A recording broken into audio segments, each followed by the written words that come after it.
Good evening, everybody. Welcome to full council.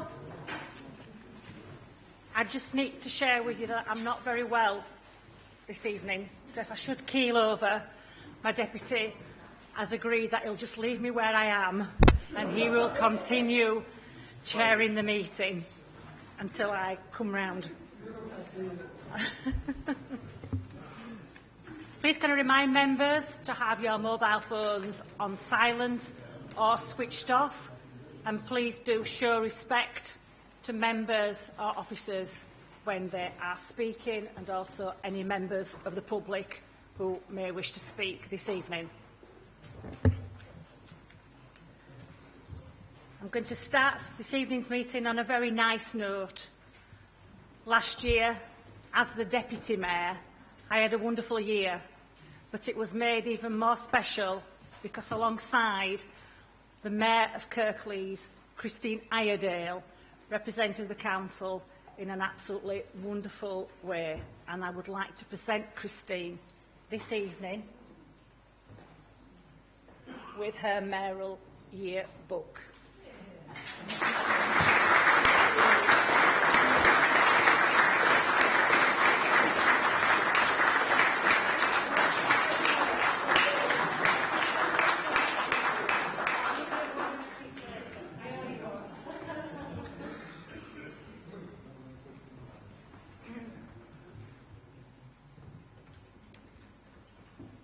But thank you, Christine. It was a pleasure to serve alongside you.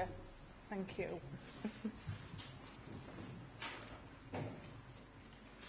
Can I just remind members as well that approximately at 7 p.m.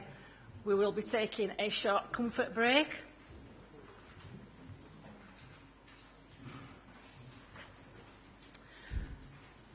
This chamber will be unified in its condemnation of the criminals who carried out sexual abuse of children within our borough. Our hearts go out to the survivors and their families, and we promise you that this council and its partners will act to protect children, expose wrongdoing and bring abusers to justice. In accordance with Council Procedure Rule 33, a recording of the meeting will be taking place from the public gallery. I'm now going to hand over to our Chief Executive. Thank you, Madam Mayor.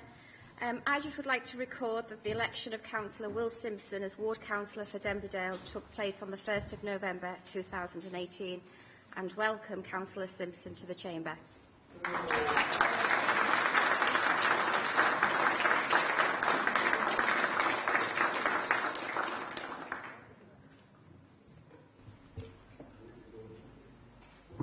Welcome, Councillor Simpson. And now I'd like to invite Councillor Robert Light, who would like to make an announcement. Thank you, Councillor Light.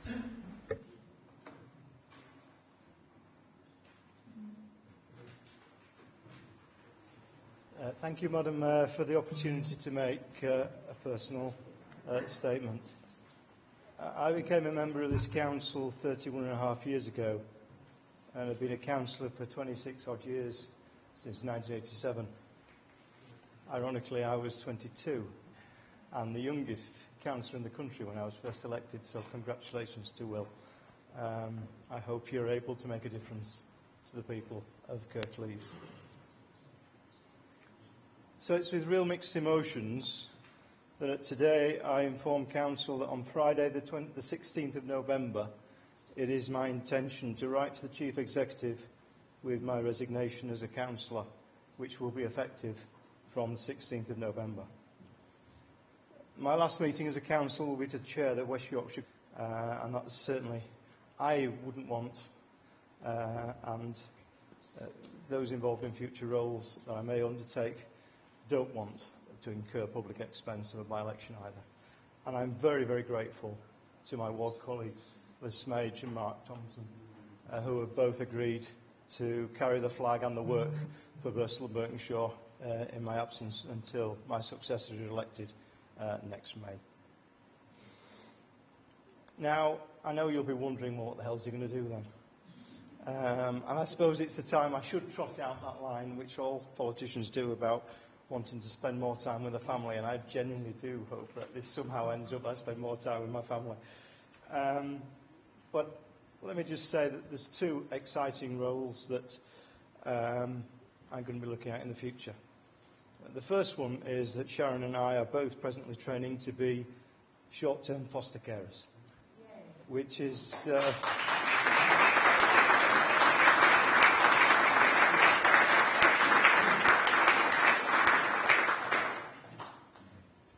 I want to tell you this. It's not with Kirklees, I'm sorry. But actually, it's going to be for young people, and that's what matters. It's scary.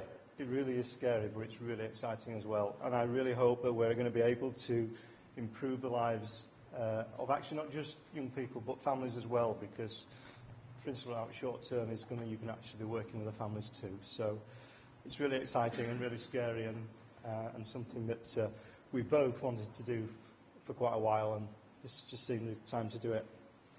The second thing I can't really tell you about yet, other than to say that it's exciting, it's scary. It won't be impacting on Kirklees. If it is, we really are in trouble. But obviously I'll let the council know what it is when I can, but I expect there to be an announcement in the next couple of weeks. So in those 30-odd years, and some have been odder than others, the council has changed a great deal. It's funny, actually, I was listening to an album in the car. I was coming over, and it was actually, I remembered, it was one I'd actually bought on vinyl 5 days before I was elected in 1987. And I was listening to it from a download on my phone through the car radio. Just think about how technology has changed since 1987. You know, that is huge. Just think about how society has changed since 1987. And I think, look at where we're going to go as a society and as a communities in the future. And I hope that this council will always try and be at the head of technology, but also at the head of the curve in terms of developments, because that's how we serve our communities the best. Because I joined the council to try and make a difference to the community I represent, but as the whole of Kirklees as well. And whilst there have been so many issues, large and small, that have affected so many people I've been involved in, I like to think I have made that difference to so many, both within Burstall and Berkshire Ward and beyond. There are two that sort of stick out in my mind which were sort of groundbreaking. The first was a long time ago, actually. Was actually, and again, it'd be something new members would probably, what the hell was all that about? But it was actually the proposal by National Amusements to bring a multiplex cinema to Kirklees. And I jumped on this, and this is a fantastic opportunity because they wanted to locate it in Burstall. There were others on the council who took a slightly different view, including a ward colleague of a different party at the time who said, and I quote, because it was in the Batley News, so it must be true, Burstall needs a cinema like a hole in the head. Well, we got the cinema, and the public voted with their feet.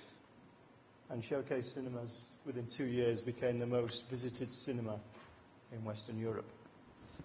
And I just think that was a really important thing about how we open for business, how we open for new technology, how we open as a council, as a body, to take things forward. The second, slightly more contentious, was certainly in the council chamber, I'm sure, was BBG Academy. And yes, that was a point of principle that I had and I stand by. And I won't go into much detail, but it was a huge issue for my area. And BBG Academy, as Councillor Ahmed confirmed a few council meetings ago, is now the top performing comprehensive school, secondary comprehensive school in Kirklees, which is giving children from Burstall, Berkshire, East Bailie and Gummersall and other parts of Kirklees real education opportunities that they might not have had before. So I could talk all night about the BBG experience, however, I would just make one final comment about it. I hope that this council will never again ignore and undermine a community like it did during the BBG campaign. Sure, not all will fight with the tenacity and perseverance that we did, but they should not need to. And a good council should always listen to its communities. And I genuinely hope that all members will hear those words and take them on board. I had the privilege to lead this council for 3 years. It's actually a mission impossible when you look at the figures. We never had more than 22 members. That wasn't even a third of the council. Yet actually, I believe that we achieved a great deal as a Conservative administration. But actually, we achieved a great deal for the council and the public during those 3 years. And I hope history will look back on them as the golden years for Kirklees, when we really did make a difference both for the people of Kirklees, but regionally and nationally as well. Just some of those issues we landed for the public. Warmson, council tax pension discount. The Youth Council, which celebrated its 10th anniversary only a few weeks ago. A new sports centre for Huddersfield. And the LGC Council of the Year. All right, that was just a gong, that was just a bit of silverware. But actually, that encapsulated the culture of change, the way that we had just managed to turn this council into something that was actually about go-getting, about really making a difference to people's lives, about being ahead of that agenda, and about actually ensuring that we were providing really good services and at the top of the agenda for our public. And to me, that was important because it was about how the council had changed. There are many people I would like to thank who I've worked with in this council. I think we've some amazing officers now, and I think we have had some amazing officers in the past, and I'd like to thank them for all the support over those 31 years. And as those who know me, I don't do heroes, but I'd just like to say about two friends. Firstly, Margaret Bates, who was a great friend to me in the council and many others in the council, and she gave me more telling off than anyone else I know. And the second was Andrew Palfreman, who left the council in March, who not only was a great friend, a great councillor, but also a great confidant. And together we did so much together as a team to make Kirklees a better place. I'd also like to pay tribute to three former members from the past who inspired me, and who, because of their leadership and the way they did things. John Harmon, former leader of the council. John Holt, former Conservative group leader. And Lawrence Conlon, the first council leader I ever saw in action. It was a meeting in 1984 in the university. And Lawrence was someone I always looked up to, I learnt so much from, because he was a brilliant operator. And it always used to be a badge of honour. If Lawrence bothered to stand up in council to give you to slag you off, you knew you'd been all right. And that was, and he was great in terms of a great person, personally a great support to me in terms of the advice he gave, but also as an inspirational operator too.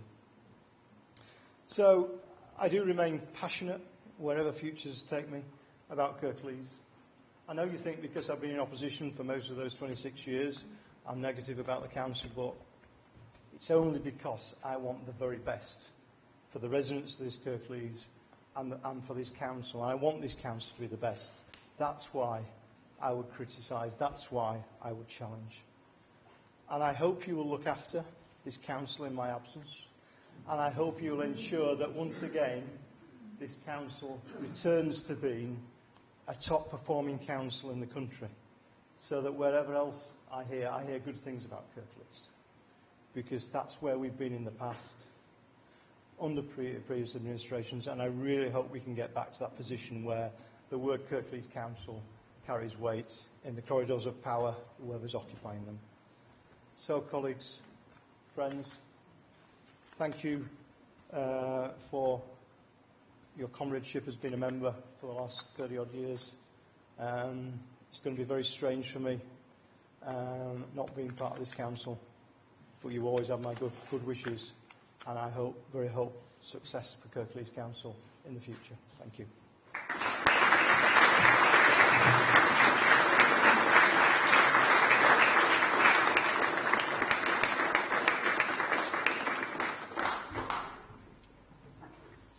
Thank you, Councillor Light, and thank you for all your hard work as a councillor and all your contributions in this room. And before anybody else says it, can I beat them in saying a light has definitely gone out in this chamber. I'm now going to open the floor if anybody would like to say a few words. I have Councillor David Hall, please. Thank you, Madam Mayor. What an awful long time ago 1987 seems, to be elected at 22. Now here we've got another 22-year-old member.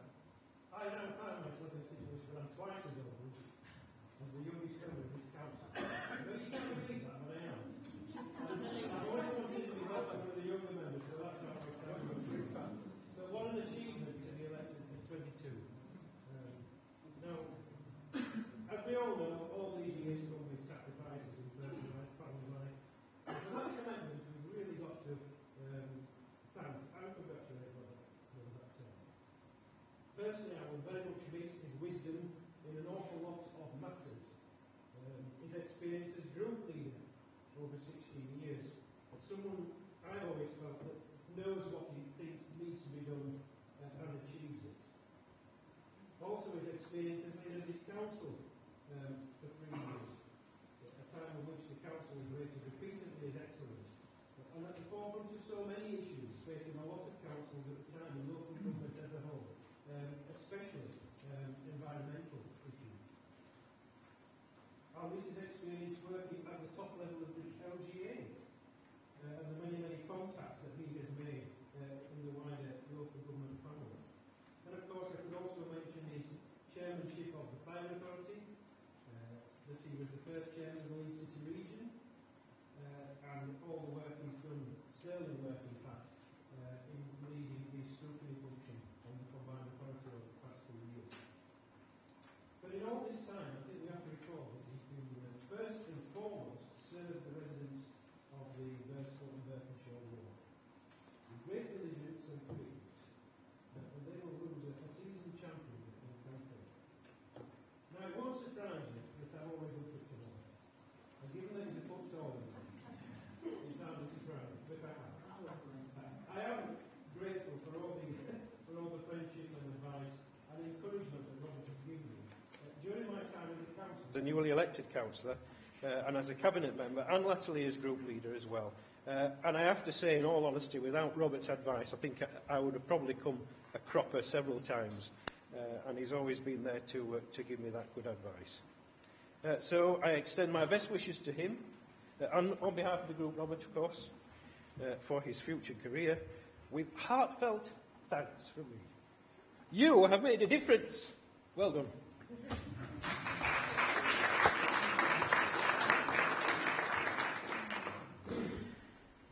Thank you, Councillor Hall. Councillor Shapir Pandor, please.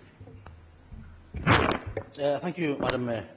And really sad to hear Robert Light, after 26 years, stepping down from the council. When I got first elected in 2002, one of the first people I came across was Robert Light. And since then, each time I've actually seen him, he's actually sort of always come out with something that's actually quite inspirational. Not saying that he's not done that today. Robert's actually had a really broad and varied political career, Madam Mayor.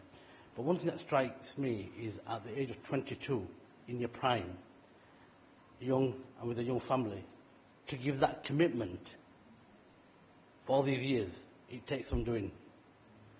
I came on the council when I was 35, Madam Mayor, and I thought that was young. But if you've got a young family and to actually then become the leader of one of the biggest authorities in the country, and then to actually take the helm of a council with a minority administration, and to be honest with you, do some of the things that Robert did in his premiership as leader, takes some doing. And he's quite an emotional and quite a sort of funny feeling I'm going through, because I know what it takes to actually give that commitment with a young family and a wife, and then to actually sort of carry on doing that year on year, and 16 years as a leader, that is, it takes some doing. I'll miss him, Madam Mayor, because I was saying to him earlier that, you know, he is sometimes a bit of a pain, but at the same time, he's the voice of reason. And when you least expect it, he comes out with something that actually say, well, actually, I didn't think of that. So, Robert, I wish you all the best for whatever you do in the future. And it's really good that you actually are going to become a foster carer with your wife. But I'm sure this won't be the end of you. I'm sure you've got things planned, and I wish you all the best. Thank you, Madam Mayor. Thank you, Councillor Pandor. Councillor Smage, please. Thank you, Madam Mayor. I just want to add a couple of words from what David said, but I do reserve the right not to say how old I was when I joined the council. No. On behalf of Mark and myself, I want to say thank you to Robert. His work cannot be underestimated. It's been immense, both regionally, in Kirklees and locally. You will be very much missed. I promise myself not to do this. You have needed. And personally, thank you for putting up with me. And you're not out of reach of the handbag. Okay, so wish you every success.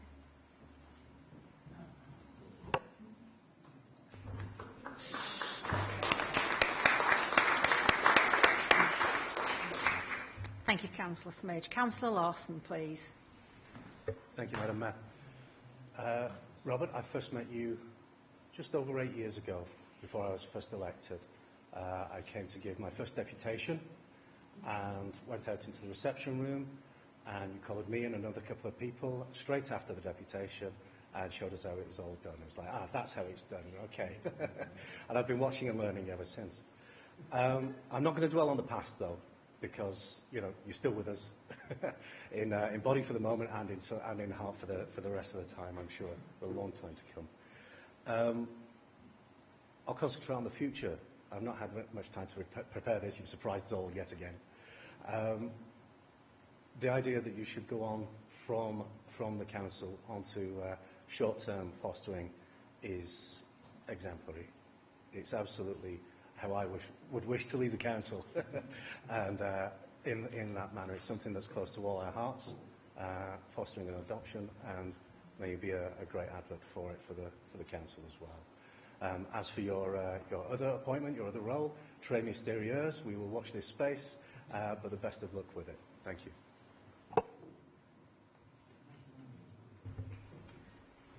Thank you, Councillor Lawson. Councillor Light, if you do wish to leave early, you have my permission, love. Thank you, members. Item number 2, apologies. Are there any apologies for absence this evening? Councillor Sokol, please. Thank you, Madam Mayor. I got apology from Councillor Kathy Scott, Councillor Manisha Kaushik, and Councillor Nausheen Dad. Thank you. Thank you, Councillor Sokol. Councillor Patrick, please. Thank you, Madam Mayor. Apologies from Councillor Donald Firth and Councillor Michael Watson. Thank you, Councillor Patrick. Councillor Allison, please. Apologies from Councillor Cooper. Thank you, Councillor Allison.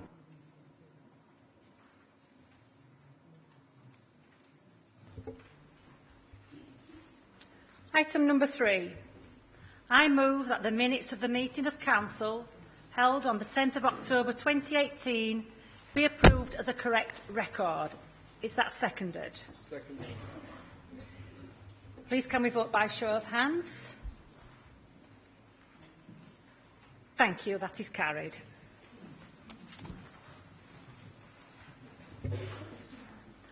Item number 4. Members who have any interest should disclose their interests now. Are there any interests to declare? Councillor Armour, please. Yes, thank you, Madam Mayor. I have another interest to declare in item 17. I know some of the families involved. Thank you, Councillor Armour. Any more declarations of interest? If there should be, please can I remind members who have an interest to complete the form and submit to the clerk by the end of the meeting.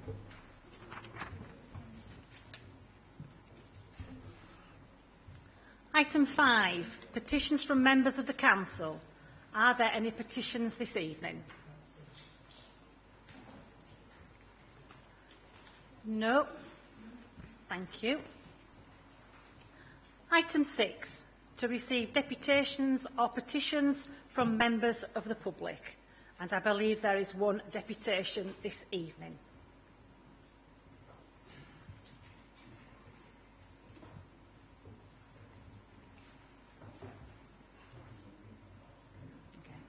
Good evening. Welcome to the meeting. Please can you introduce yourself and the subject matter of your deputation. You have 5 minutes to present your deputation. Thank you. Thanks very much.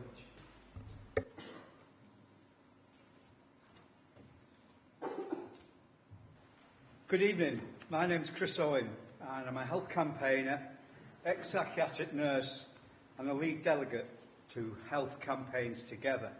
I'm here in a personal capacity.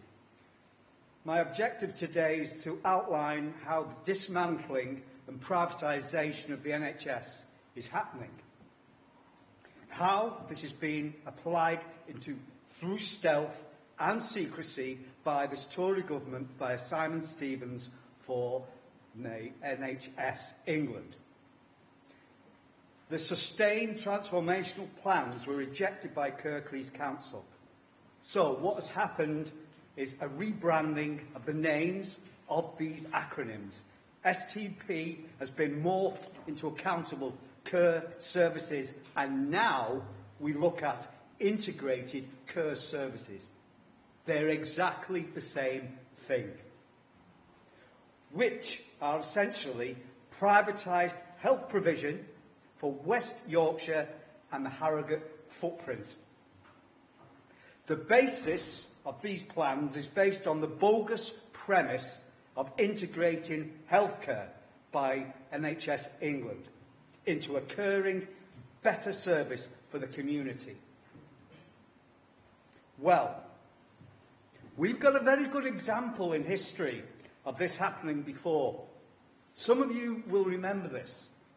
The Thatcher government closed all the large psychiatric hospitals in England and Scotland and the UK on the basis, get this again, of moving mental health services into the community. Integrated care, if you like. Care in the community, it was called. This treatment model had been tried and failed in Italy in the 1970s. The government ignored that.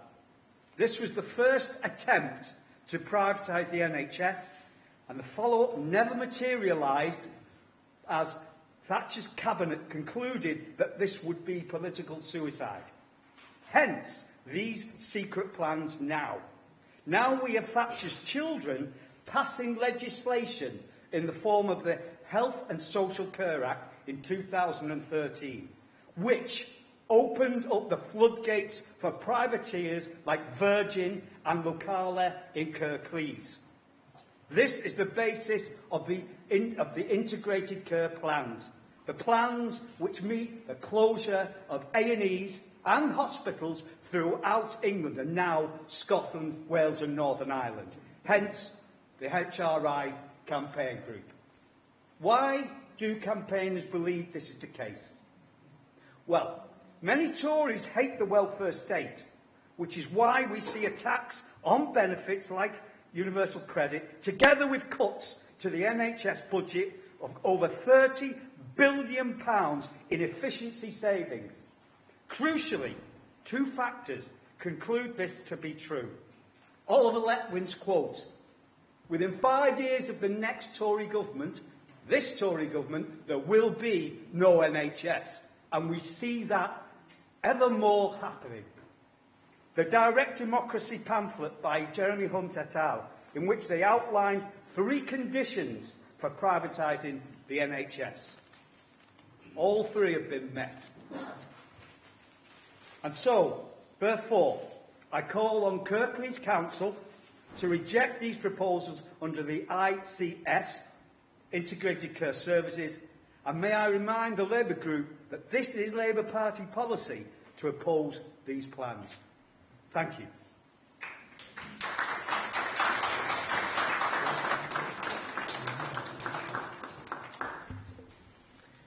Thank you, Mr Owen, for your deputation this evening. Councillor Pandor to respond, please.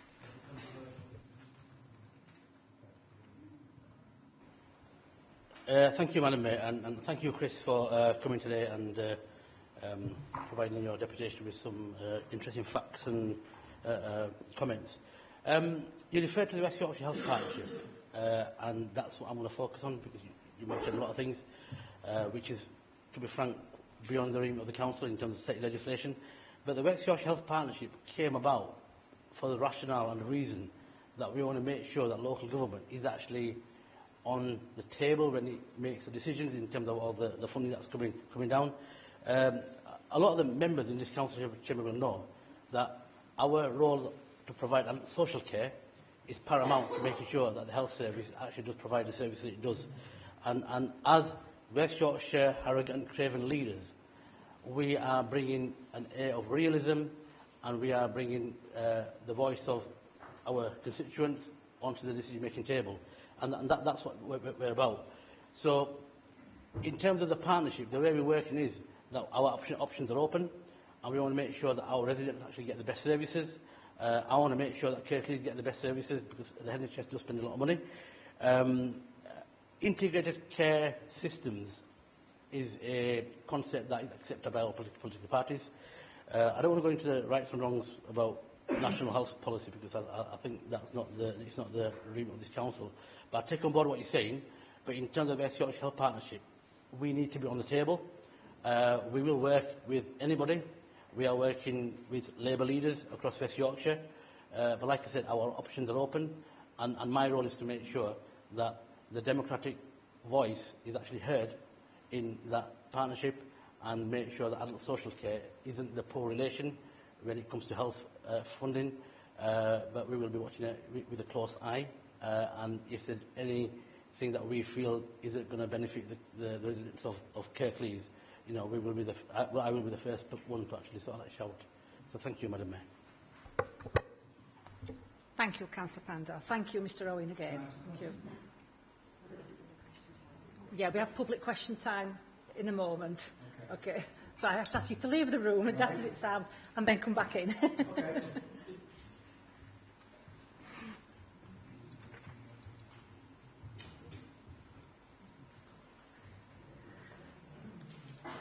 Are there any petitions this evening? No petitions. Thank you.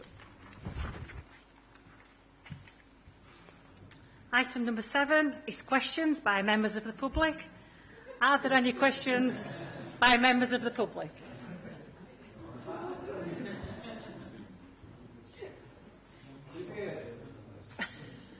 Given that the council rejected the STPs, sorry, yeah.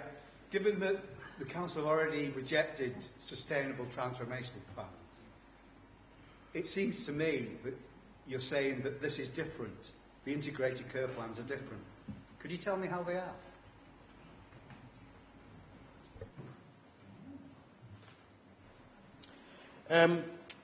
We've been working with the unions on a West Yorkshire regional level, and we've also been working with the health care providers, from acute trusts to primary care trusts to mental health trusts to the voluntary sector.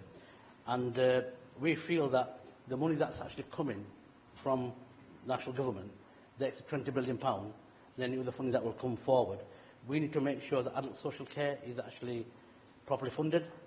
And the only way we can actually make sure that we can do the job we're doing and we can actually sustain our services is to make sure that the voice of the folk in Kirklees is actually heard.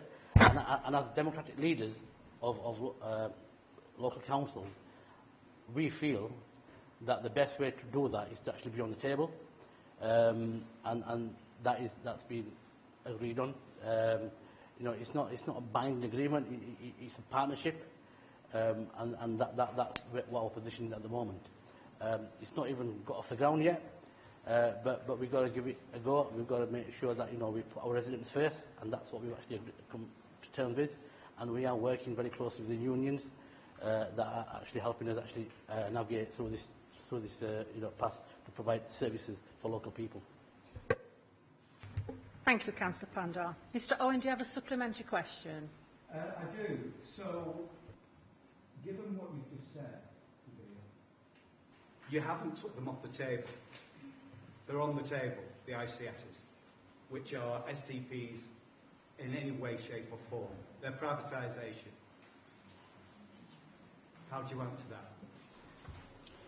In terms of what we are doing with the West Yorkshire Harrogate Health Partnership, I don't want to go into the wrongs and rights of it, but the way I look at it, as a leader serving a population of nearly 450,000 people, we need to make sure that the adult social care voice is heard, and the only way we can actually do that, to actually be on the table where decisions are made, and make sure that the funding that's allocated at national level is actually also coming into adult social care, because there is, and again it's been acknowledged by all parties and the LGA, that we are underfunded by billions, and we need to make sure that, you know, we actually are on the table, that we actually make sure that services are provided at a local level. Thank you, Councillor Pandar.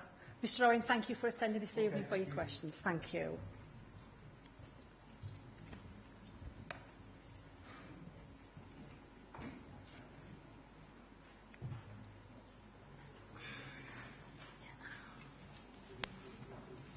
Moving on.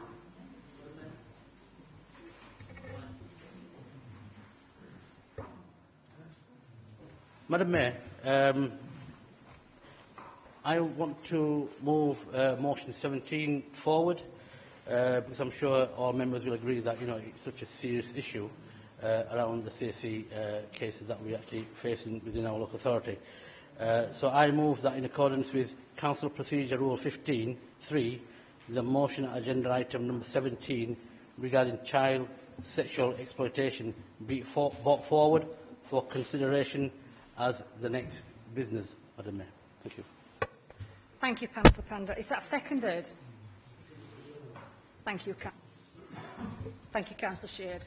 Can we agree by show of hands that people are happy to move this motion forward? That's carried. Thank you. So moving on then to item 17, motion under Council Procedure Rule 14 as to child sexual exploitation.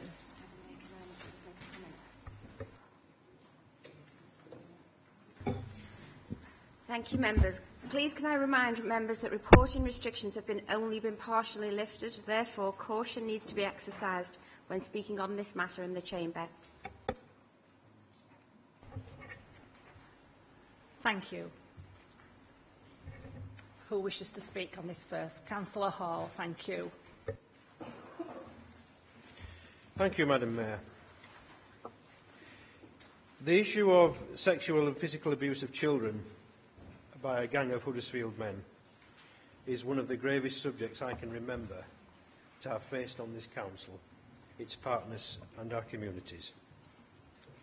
It's of such prominence now, both locally and nationally, and of such concern to residents of Kirklees, that I make no apologies for having tabled this motion today, even though there are others who have wished me to withdraw it.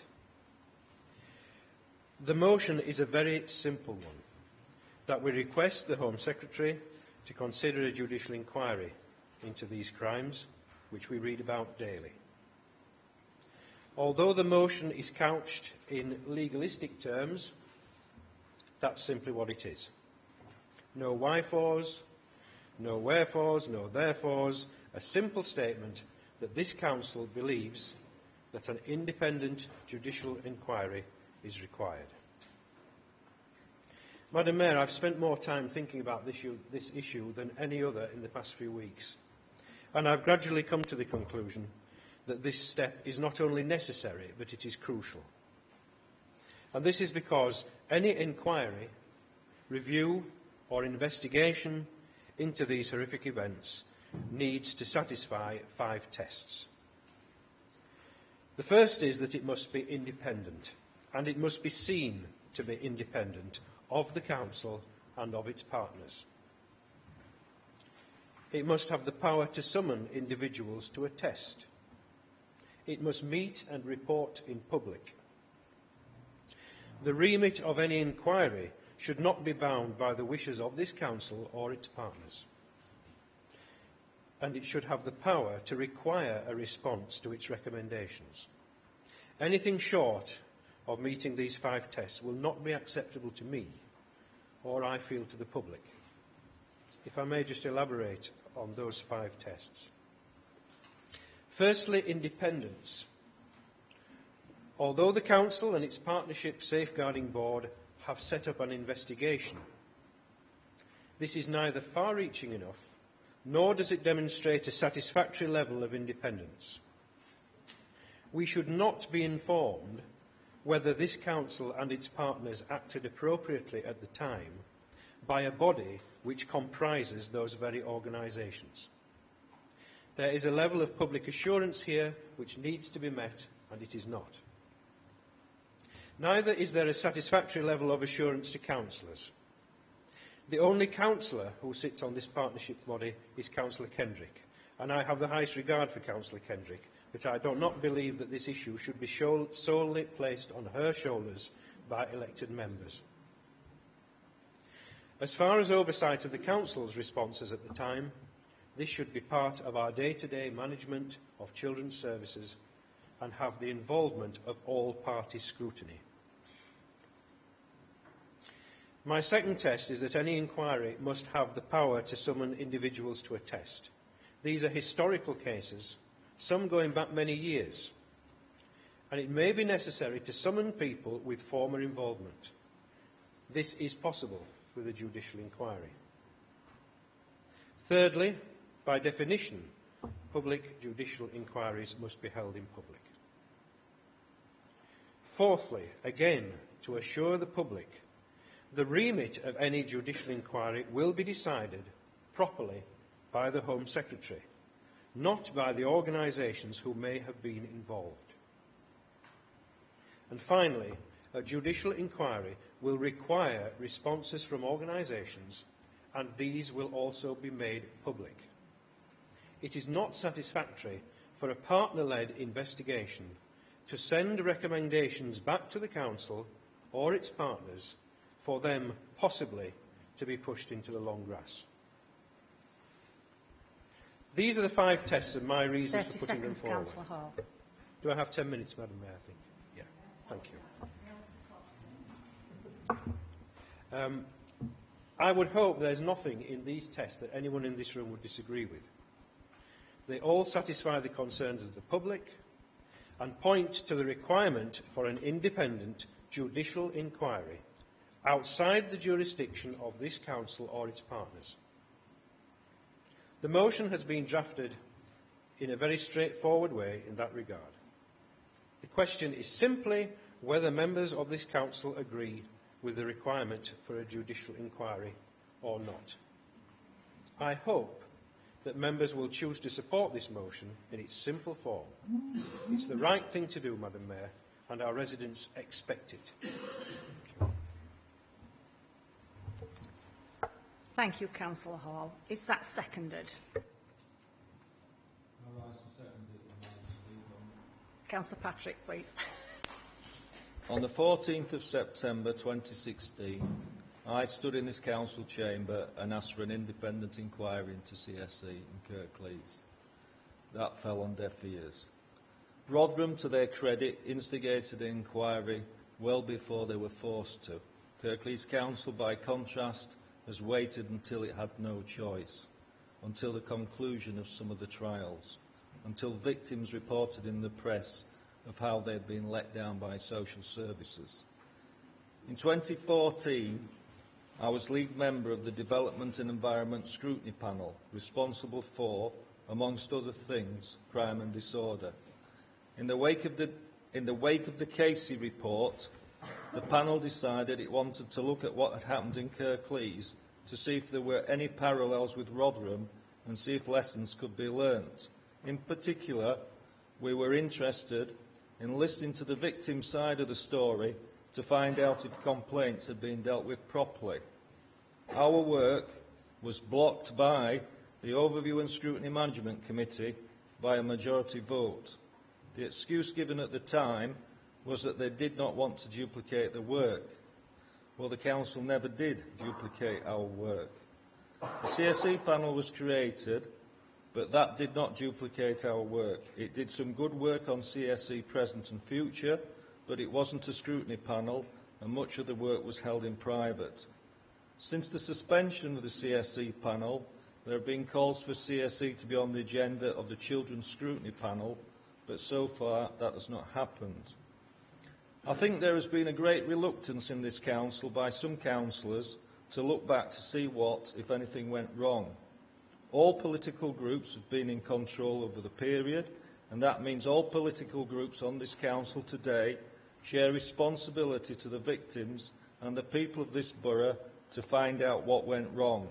This is not about councillors, it's about victims. It's not about reputations, it's about finding the truth. It's time Kirklees Council and the West Yorkshire Police recognise their responsibility to the victims and the parents and backed a comprehensive, judge-led public inquiry into what went wrong. I understand Dr Mark Peel is the independent chair of Leeds Children's Safeguarding Partnership, and as such he works very closely with our director and the West Yorkshire Police. For me, he's too close to the people and partners involved and cannot be regarded as impartial. This job needs to be done by someone who has no links to the partner organisations involved, and it needs to be judge-led so that attendance is not voluntary. The people of this borough need answers. Victims have waited far too long for justice, and now it's time for Kirklees Council to be honest, to be open, and to be accountable to the people we are elected to serve. Thank you. Thank you, Councillor Patrick. Are there any comments on the motion? Councillor Pandor, please.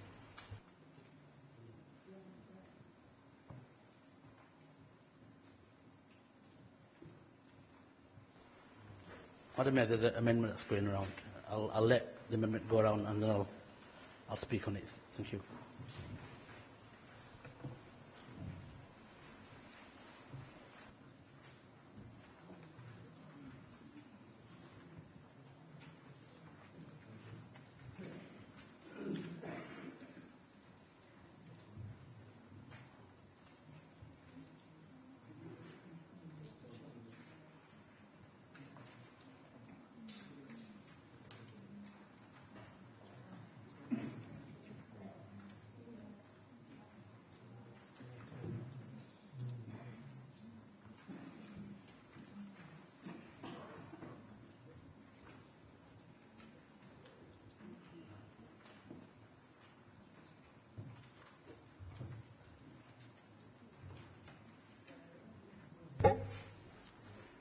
Has everybody got a copy of the amendment?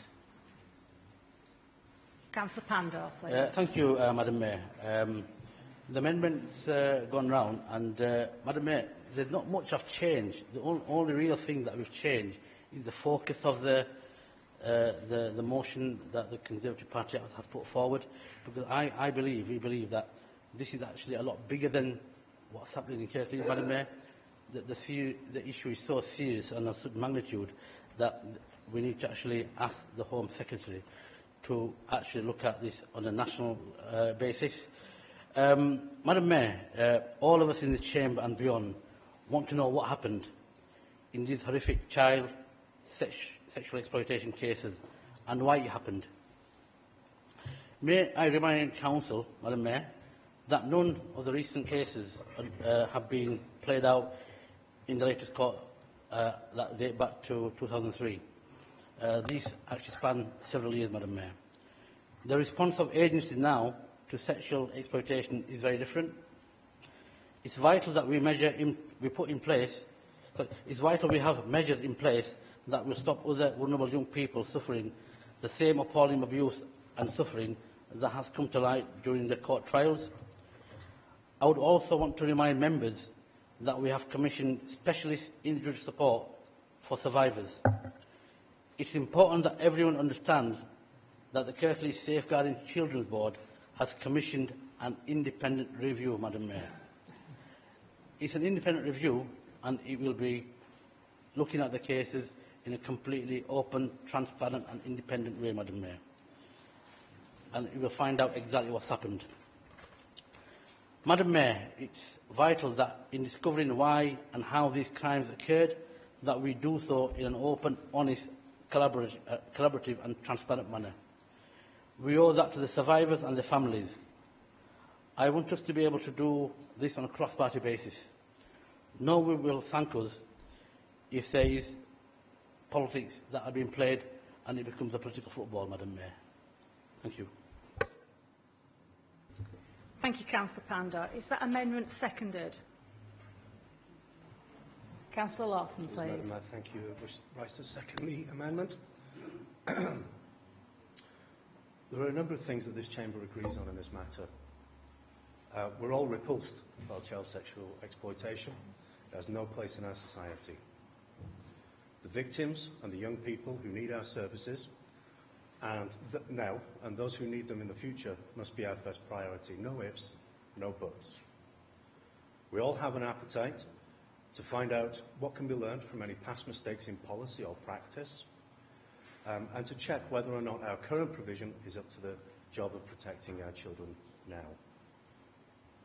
We are all supportive of an independent review in Kirklees and will accept the findings in a constructive spirit without minimising any uncomfortable truths. We all have those things in common in this room, and I agree with Councillor Hall's opening statements. There's much in there that we agree with also. It's our group's opinion that any public inquiry should have the scope to be detailed enough to address the individual authorities and wide enough to explore the roles of our partners in a regional and national context in which these offences occurred. They did not occur in isolation in Kirklees.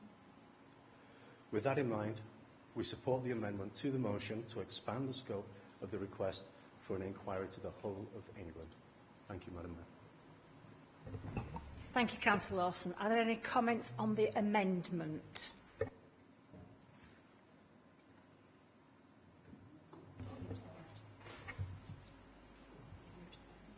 got 3 people to speak. Councillor Armour, please. Yeah, thank you, Madam Mayor. When I get the light, I will agree. Thank you. I will be brief and I will be very critical of the amendment. I think this amendment is disgraceful because it dilutes the attention on this council, on the police and on other partner agencies in this borough. There has been major problems. I don't think anyone would disagree with that. There have, I would suggest, been major failings within this borough. We need a full inquiry into events within this borough. We need to examine local systems. Let's see where these systems failed, where they failed our children. Let's not dilute things and look at the whole of England and Wales. Let's look at Kirklees. Thank you.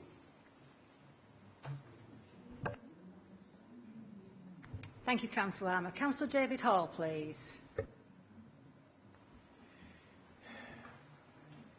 Thank you, Madam Mayor.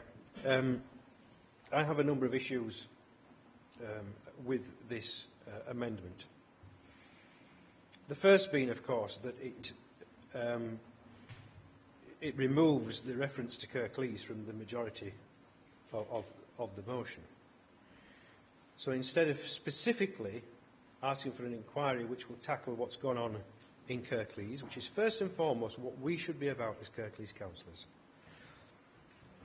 And I will use the word that Councillor Armour used, which is dilute. It is diluting it by spreading it over a wider area. It may be that the Home Secretary decides himself that he would like to launch an inquiry which would cover the whole of England. That's entirely up to him. But I would say that our first and foremost priority needs to be asking for an inquiry which happens here. The second thing, which I'm not at all happy with, is the way it seeks to stipulate what should be looked at in such an inquiry. The end of the first paragraph says specifically to examine the role of public bodies and statutory agencies charged with protecting children and apprehending and convicting criminals. That's fine as far as it goes. But what if the Home Secretary wants to look at other things? Why should he be limited by what we put here? He should have free rein for the inquiry in Kirklees to look at whatever he wants to look at. And the third thing, of course, is the paragraph at the end. Now, I in no way doubt the intelligence, the ability, the willingness of the people who are on the safeguarding panel or the person that they have asked to investigate. And I wouldn't wish to traduce them in any way by suggesting they are not up to the task. But having said that, I still believe that it cannot be regarded as truly independent, because it involves the very agencies which are likely to be the ones who are going to have to respond to recommendations. Obviously, we can't accept the amendment. I think it's a great pity, actually,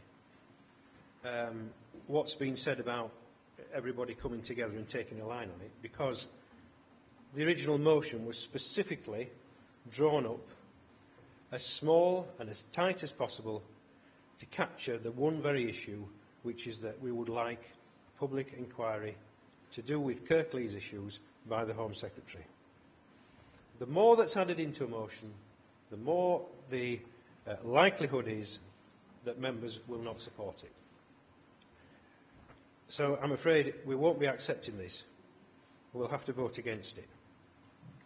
I would imagine that this amendment will be passed because it's been signed up to other members of the Council. I think that's a bad move. I think there's a public demand for the simplicity of this. We shouldn't be trying to obfuscate. We shouldn't be trying to cover up what we're trying to do by introducing a lot of extra stuff. It was simple to begin with. It could have been adhered to. The possible course of action, of course, if this amendment is passed and the motion is then passed, asking the Home Secretary to look for an inquiry which will cover the whole of England, I will then write to the Home Secretary myself and say that I disagree profoundly with the way that that's been handled in Kirklees, and express to him again that I think there should be an inquiry specifically for Kirklees, which is what we asked for in the first place. So we will not be supporting the amendment.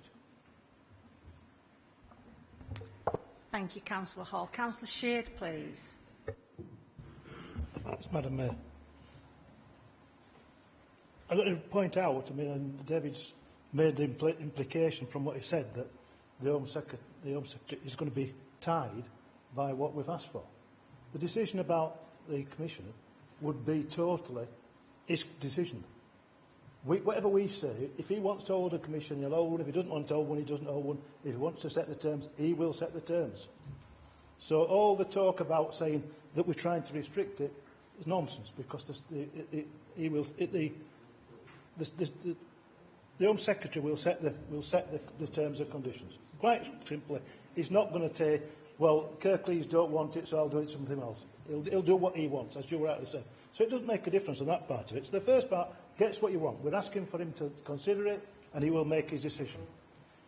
I'm more concerned about the second part, because on your 5 criteria you put down, David, I don't disagree with any of them. But one thing that isn't there, that I do think that the last bit picks up, I don't think we've got the time to wait 3-4 years for an answer to everything's gone wrong. I think we want to know if there's something we can change now, we change it now. The independent inquiry is aimed to finish in this year, if possible, or at the latest January. so we can get some answer back about what things we can change now. The current inquiry that's been going on, on a similar vein to this is now in its third year. Fourth year. It's now in its fourth year, with changes of judges left, right and centre. We can't wait that long. And we're not asking not to do the public inquiry. We're not asking the Home Secretary not to. In fact, we're asking him to look into doing it. What we're asking for is that we need an urgent answer to let us know if there's something we can change straight away. We can't wait for a long-term judicial encounter playing out with people playing politics with it. I am hope that you don't mean by the reaction that you both had that you're going to refuse to cooperate with the local inquiry, David. I hope that you're not going to tell your members not to speak to it, because remember, this is across all administrations this happened. This is historic, and it happened across all administrations. Your implication of trying to discredit the independence of this inquiry, I don't think is does service to this council. And I think it's wrong for you to do that. And I think it's urgent that we get a reply back as quickly as we can. It doesn't stop the Home Secretary making his mind up. But remember, the Home Secretary might decide not to hold an inquiry. That would leave us with nothing. We want to know what's happened. And I think we want to know when people have said that they made comments earlier, we want to know why, if they knew something about this abuse, why they didn't tell the police. If they did tell the police, why the police didn't act on it. So all the people that are jumping up saying, I said this, I said that, this and that at that time, we want proof of when they said it, and what they did, and what actions they took, to make sure the proper actions were taken by the police and by the individual who claimed to have known something. Because I think that's important. So I just think that, I agree with all 5 of David's part, but the one thing that isn't down there is timely. And a 4-year inquiry, playing out to the public, will not give us urgent answers, and I think we need those urgent answers now. Thank you, Councillor Shipp. Please can I remind when members are speaking to keep voices down. It's quite distracting and it is an important issue that's being discussed. Councillor Kendrick, please. Thank you, Madam Mayor. I'm not really standing up to debate this at all, just for a point of clarification. There seems to be an idea, perhaps amongst some colleagues, that the chair of Leeds Safeguarding Board is in some way not independent. I have to say that every chair of safeguarding boards across this country are independent specialists. Some work on several safeguarding boards across the country. The person commissioned by Kirklees Safeguarding Board, the Leeds chair, is writing his own terms of reference. He's deciding how he wishes to do it, who will be part of his panel. We have no say in that. Leeds Council have no say in that. And I just want that to be really, really clear to colleagues. Thank you, Councillor Kendrick. Councillor Light, please. Thank you, Madam Mayor. Obviously, my leader can't speak again on the amendment, so I'd just like to ask Council to consider this. I don't think anyone's suggested that it's not a good idea that the Home Secretary commissions an inquiry into CSC. I wouldn't argue against an inquiry nationally. I think that's probably a decision he would hopefully make. I think what the Conservative Group has suggested is that there needs to be one specifically in Kirklees as well. And that could be part of a national inquiry as well. That will be up for the, as others members have said quite rightly, up for the Home Secretary to decide the terms of reference with. But everything the Conservative Group has put forward in this motion doesn't stop what has already been commissioned. Yes, there's been an expression of concern about the independence of the inquiry announced, and I think that's, I hope those concerns will be noted, but that doesn't mean to say that inquiry shouldn't carry on, and we shouldn't have that inquiry for the early swift response, accepting that might not be as detailed as a judicial inquiry set up by the Home Secretary following that would be. So I would ask members to consider whether we need to actually restrict what's going on here. Can't we write to the Home Secretary and say we need to be an inquiry in the CSE? Can't we ask him to specifically look at Kirklees because of our concerns, which everyone shares? And can't we, as this motion says we should do, by its fact it's silent on this matter, carry on with the initial investigation that has been set up so that some initial answers can get on the table? If that's by Christmas or just after Christmas, then that's really good news. So I wonder if we're trying to defeat ourselves by making this too complicated. And I wonder if maybe members could come together and get something around that, if there is a will, to get something around what I've said down on paper as a motion which you can all support. Because I think it's really important that the bottom line, as everyone has said, is that we bottom the issues, whatever they are and whoever's door they lie at, because we can't afford not to. And that's the crucial thing. And I hope perhaps we can find a way to agree on something that would take this forward so that we can get the initial findings in and a proper, in-depth, long-term scrutinisation of what's actually happened.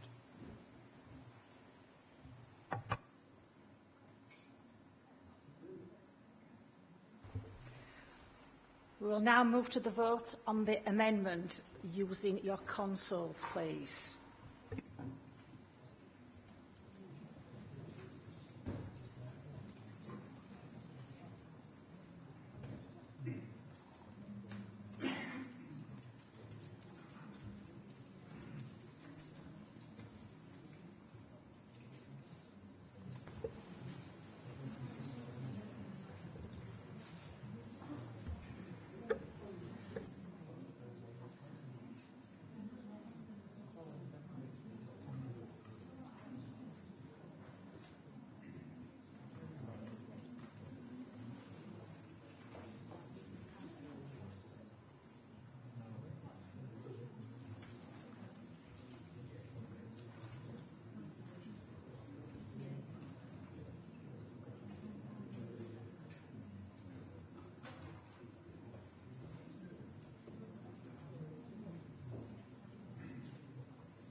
Thank you, members. That amendment is carried. Councillor Pando, do you want the right to reply?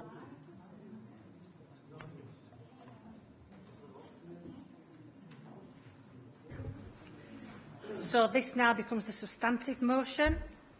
Please can we go to the vote using your consoles?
Thank you. So that motion is carried as amended.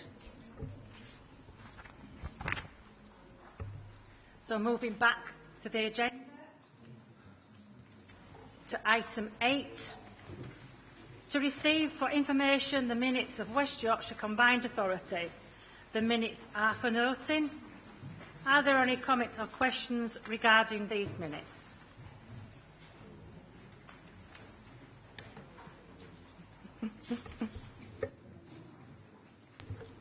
Councillor Light, please. Come on, Madam Mayor, you didn't really think I was going to be sitting here all quiet, did you? It's not on the minutes, well, it might be somewhere, but I'm sure it's really important news that this council would want to celebrate, and actually tribute should be made that are due. The news that Channel 4 was relocating its headquarters to Leeds was absolutely fantastic news for West Yorkshire, for Leeds, for Yorkshire as a whole, and for Kirklees. Because to have a major TV company relocating itself into Leeds and into the West Yorkshire Combined Authority area is, I believe, tremendous news.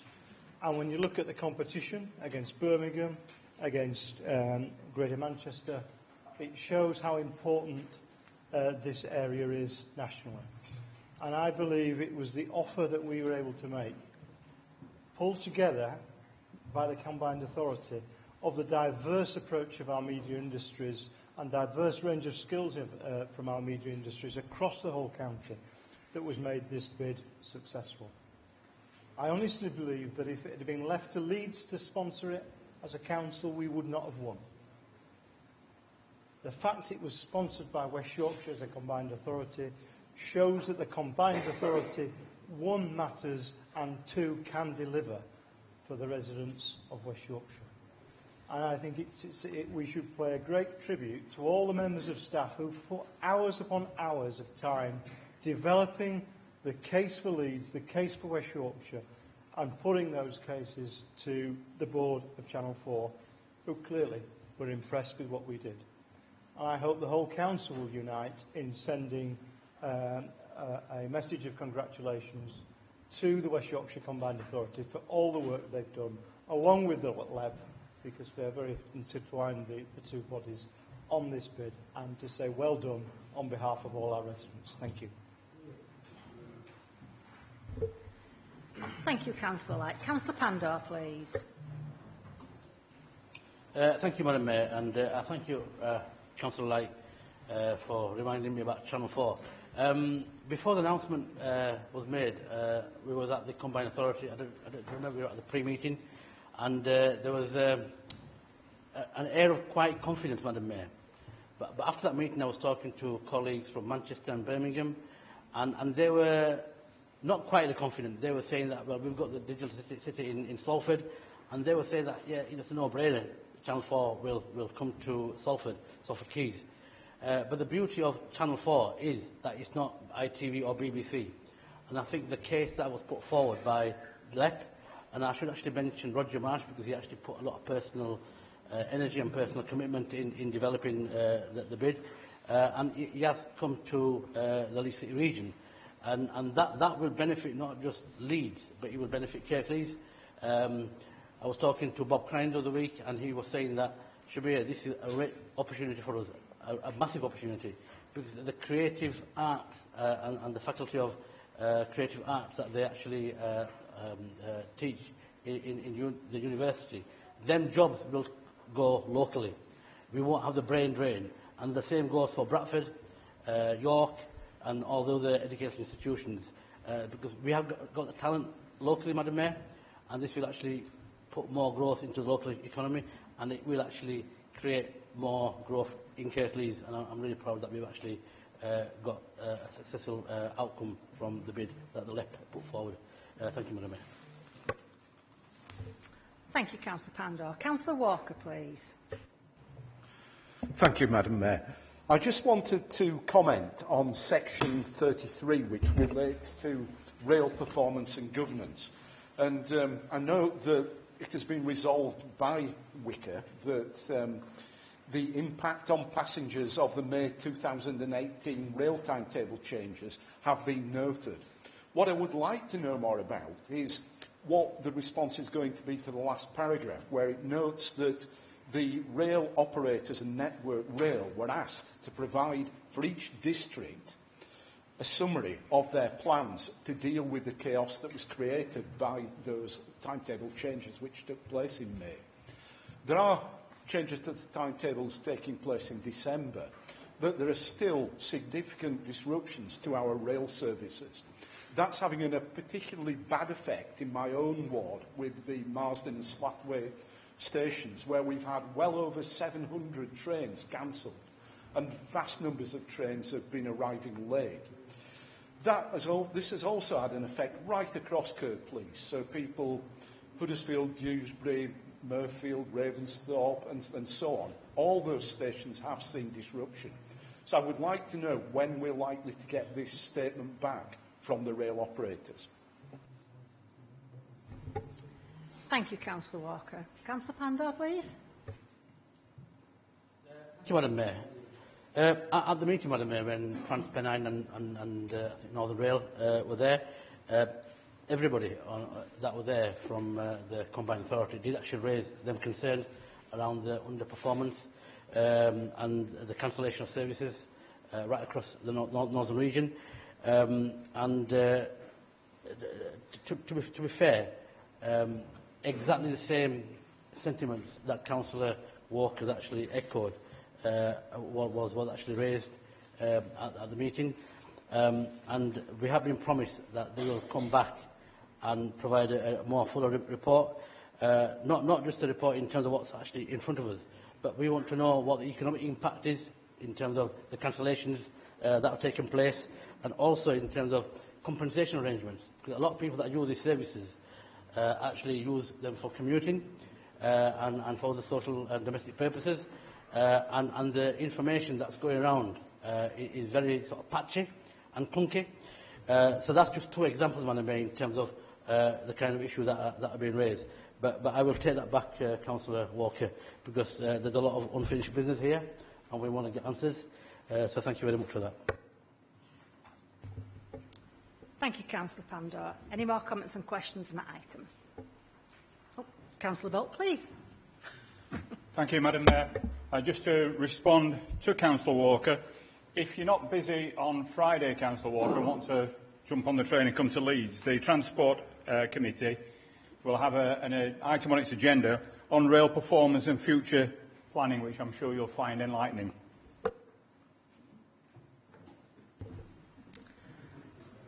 Thank you, Councillor Bolt.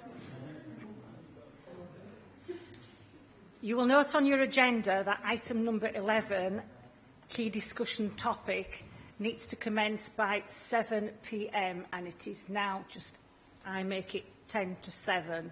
So Richard's just going to make an announcement. Thank you, Richard.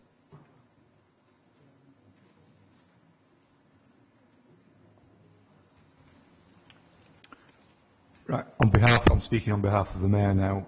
The Mayor would like to move suspension of Council Procedure Rule 5.5 to allow consideration of the report of the Director of Public Health prior to the commencement of the item 11, which is the key discussion on health inequalities. That needs a seconder, and so that's the Mayor moving that. Second. Do you have a seconder? Thank you, Councillor Pandor. So, members, we will now have a break for 20 minutes. Thank you.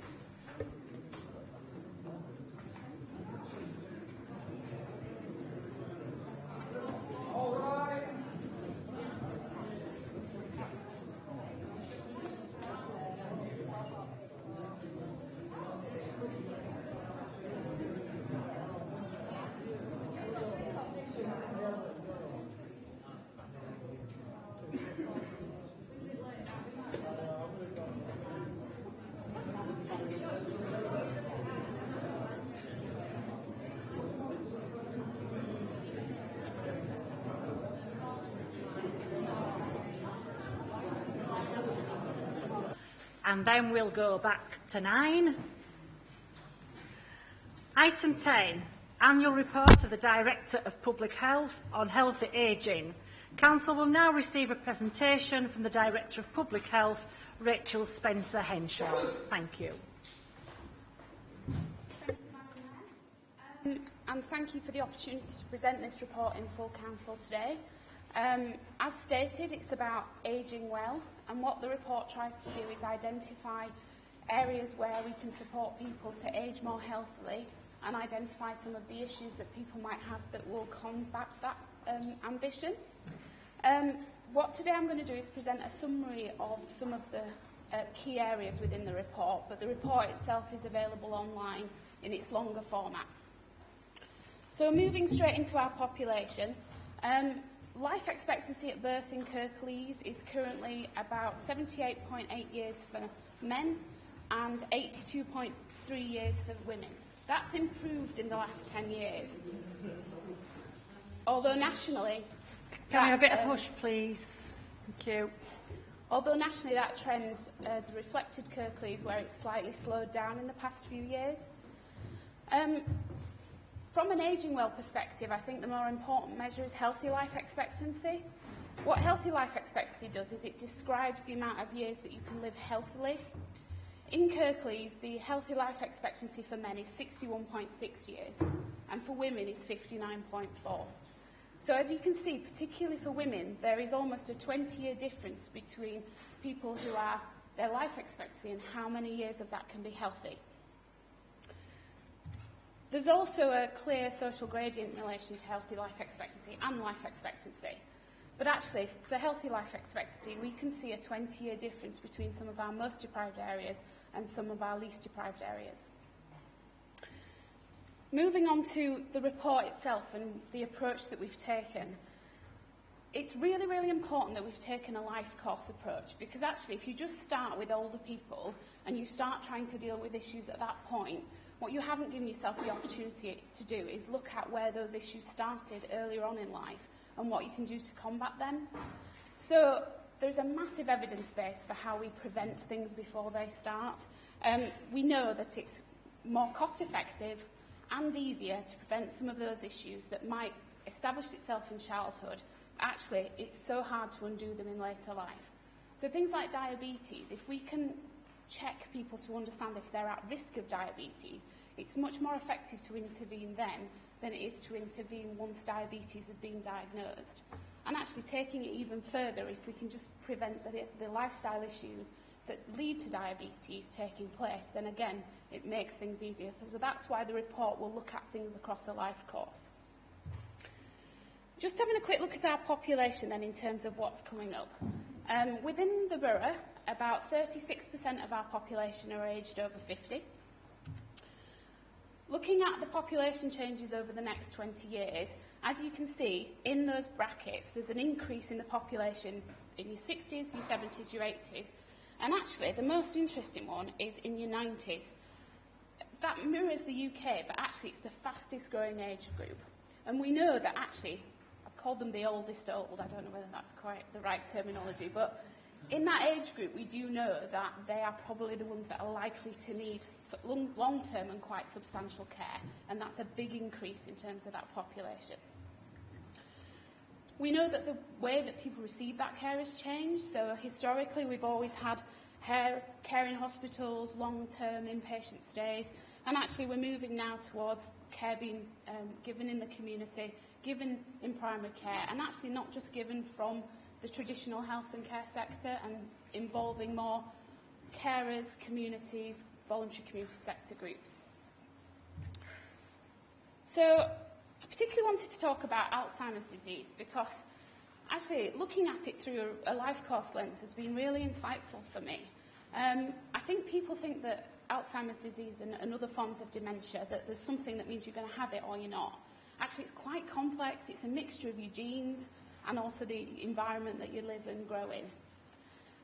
There's about 7 key risk factors for Alzheimer's, and actually that's what they've decided across the world are contributing to that. And that's things like diabetes, high blood pressure, obesity, being a smoker, etc., etc. But actually, if you look at it across the life course, what I found really interesting is that there's key areas where we need to do different things that can actually affect your risk of becoming to having dementia or Alzheimer's at a later life. So being born at a healthy birth weight is really important. If you're born at a low birth weight, you're more at risk of having dementia in later life.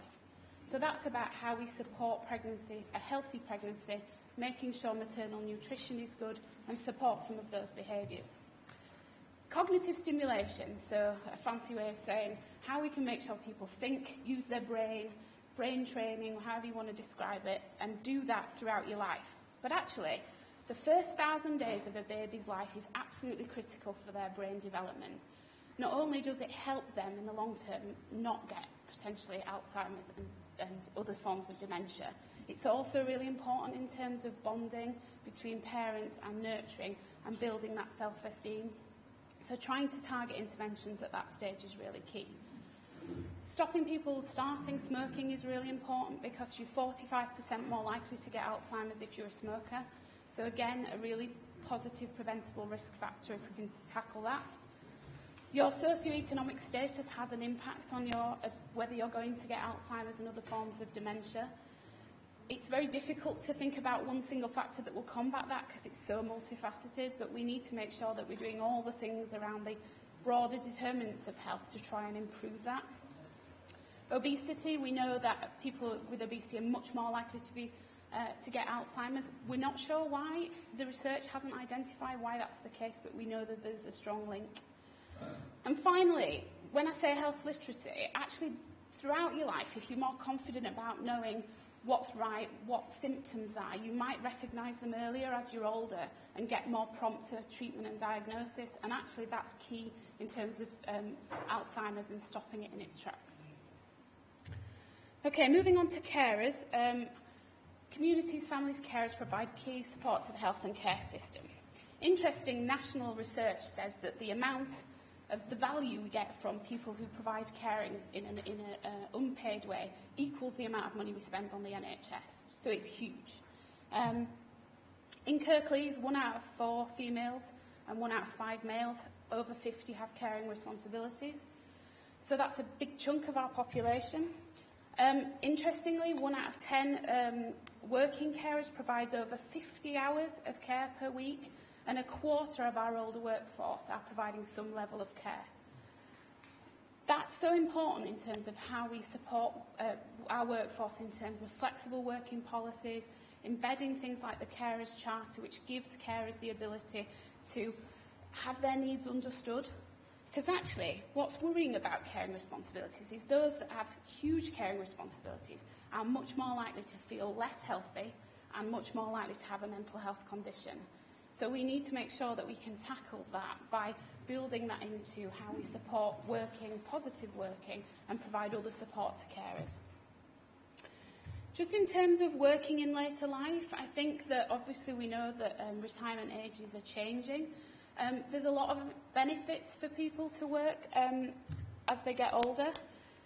I think for organisations, having age-diverse teams offer lots of benefits in terms of greater experience, actually greater innovation because there's different perspectives to spark off each other, a greater level of professionalism in some cases when you've got that age diversity, and just different perspectives on life that can actually help to create a more rounded team. There's different reasons why people's employment status change over time, and some of them make quite different and non-traditional routes from working to retirement. So that might be via working part-time, it might be going self-employed. What's really important is that we know that from a mental health perspective, if you're aged over 50, if you're working, you're generally better mentally healthy than if you're, for example, unemployed, and especially if you're on long-term sick or disabled. Finally, I think that one of the things about keeping people working in later life is that we know that actually equipping older people with better financial and technological skills actually helps them to help themselves more as they age. So how we can support that through working longer is key. Volunteering. We need to make volunteering something that is started at birth. I mean, clearly that's probably far too young, but we need to make sure that people actually have opportunities to volunteer and understand the benefits that it can give, because actually the rates of volunteering in Kirklees are much higher amongst our older adults, which is fine and to be expected, but how do we make that something that everybody does? Huge benefits for volunteering, so improved quality of life, improved life satisfaction, the list goes on. So really it seems to me a really positive thing that we can encourage people to do that. In Kirklees, about 45% of people over the age of 50 volunteer at least monthly. And actually that's not much of a shift between people in most deprived and least deprived communities. Grandparenting, this seems to be a new term. It's actually really there's a lot of evidence to say that actually being a grandparent and doing active grandparenting can support and foster a child's well-being. They feel connected to their family, they've got broader stimulation, it's very positive for them. It helps younger generations stay at work, so if they can't afford the more formal childcare, having grandparents to rely on is really positive. And actually for those grandparents themselves, it promotes resilience and coping skills in later life. There's also a little bit of evidence that's just come out that says it can actually have an impact on dementia and Alzheimer's. So again, it's very much linked back to how we can support and stem that from coming forward. Okay, just places. We know that well-designed and accessible environments have a positive effect on health and well-being and reduce isolation. And we also know that a lot of people become more likely to live alone as they get older. I think sometimes we talk about homes as like a setting. Certainly the NHS tends to do that. It's like there's a home setting. Actually, homes are so much broader than just the house. It's the community, it's the environment, it's the people around you. And actually, we need to make sure that people are supported to stay in their own home and get the care and support there so that they can be independent, because it reduces socialisation and they feel part of that community. 94% of older people in Kirklees have access to a park or green space within a mile of their home, and 4 of 5 have accessed them in the past 12 months. So that's very positive. 82% of people in Kirklees feel safe in their local area during the day, and that drops to 67 after dark. But actually, compared to national figures, that's quite good. Obviously, there'll be variation across the district, but they're the Kirklees figures. Intergenerational mixing. Again, I really am interested in this. There's a lot of evidence now about how if we can put residential care homes, we can put nurseries, potential youth clubs, all in the same complex and close together. That mixing really, really benefits all those different groups. So the children gain, the young people gain, and the older people gain.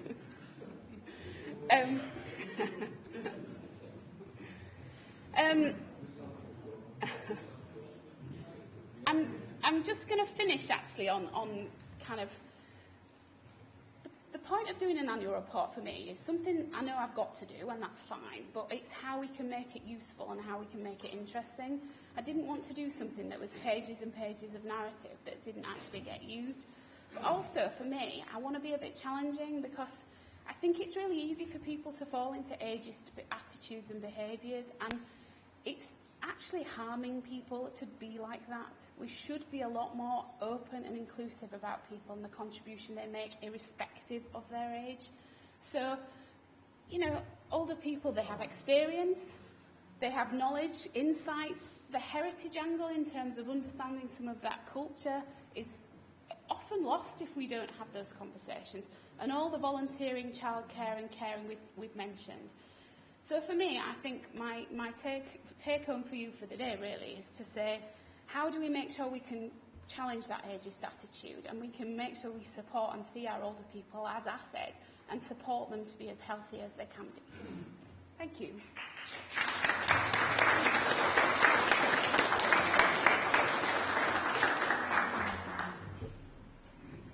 Thank you, Rachel. That was really, really interesting.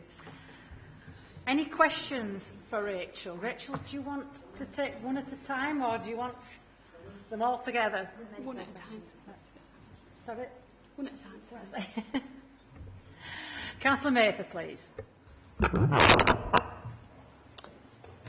Thank you very much. It was very enlightening. Can I congratulate you, Rachel, and your team for making what can be a turgid document into very accessible, user-friendly, and what it gave me was that it demonstrates we're listening. And I remembered all of the discussions we've had in various settings about how to make the information accessible. And when I was reading it, I was looking through, and what it meant for me was, it said under page 2, you said, in your introduction, you said working with people, not doing to or doing for people. And then I wanted to take an example of my mum. Please indulge me. Longevity is in my family, both sides, and the doctor was saying this morning she's really well and she's got a heart of a young person, and that's because she's been part of the family.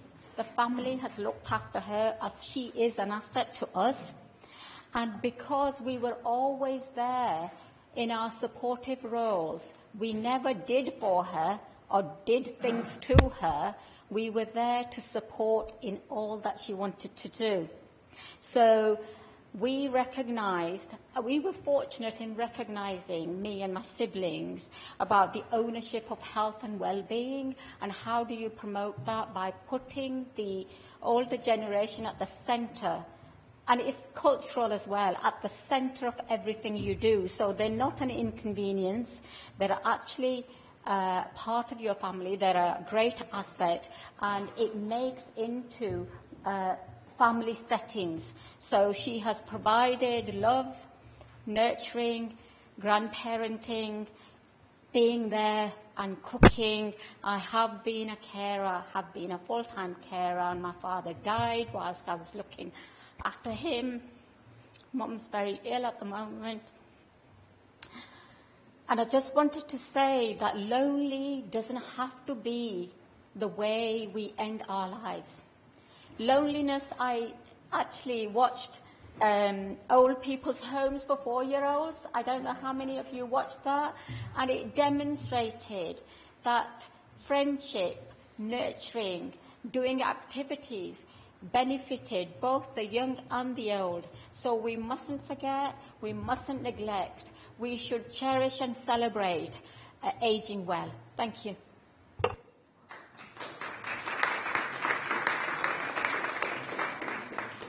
Thank you, Councillor Mather. Councillor Kendrick, please. Thank you, Madam Mayor. I was really interested in the slide you had about Alzheimer's, and you showed a range of different issues through a life course, some of which are, well, not necessarily completely changeable, but modifiable. Members of the public, people in general, don't know about those. I don't think I didn't know each one of those. And I wonder what your views are as our DPH about what we should be focusing on, because I suspect it's too big a challenge to have a go at all at once.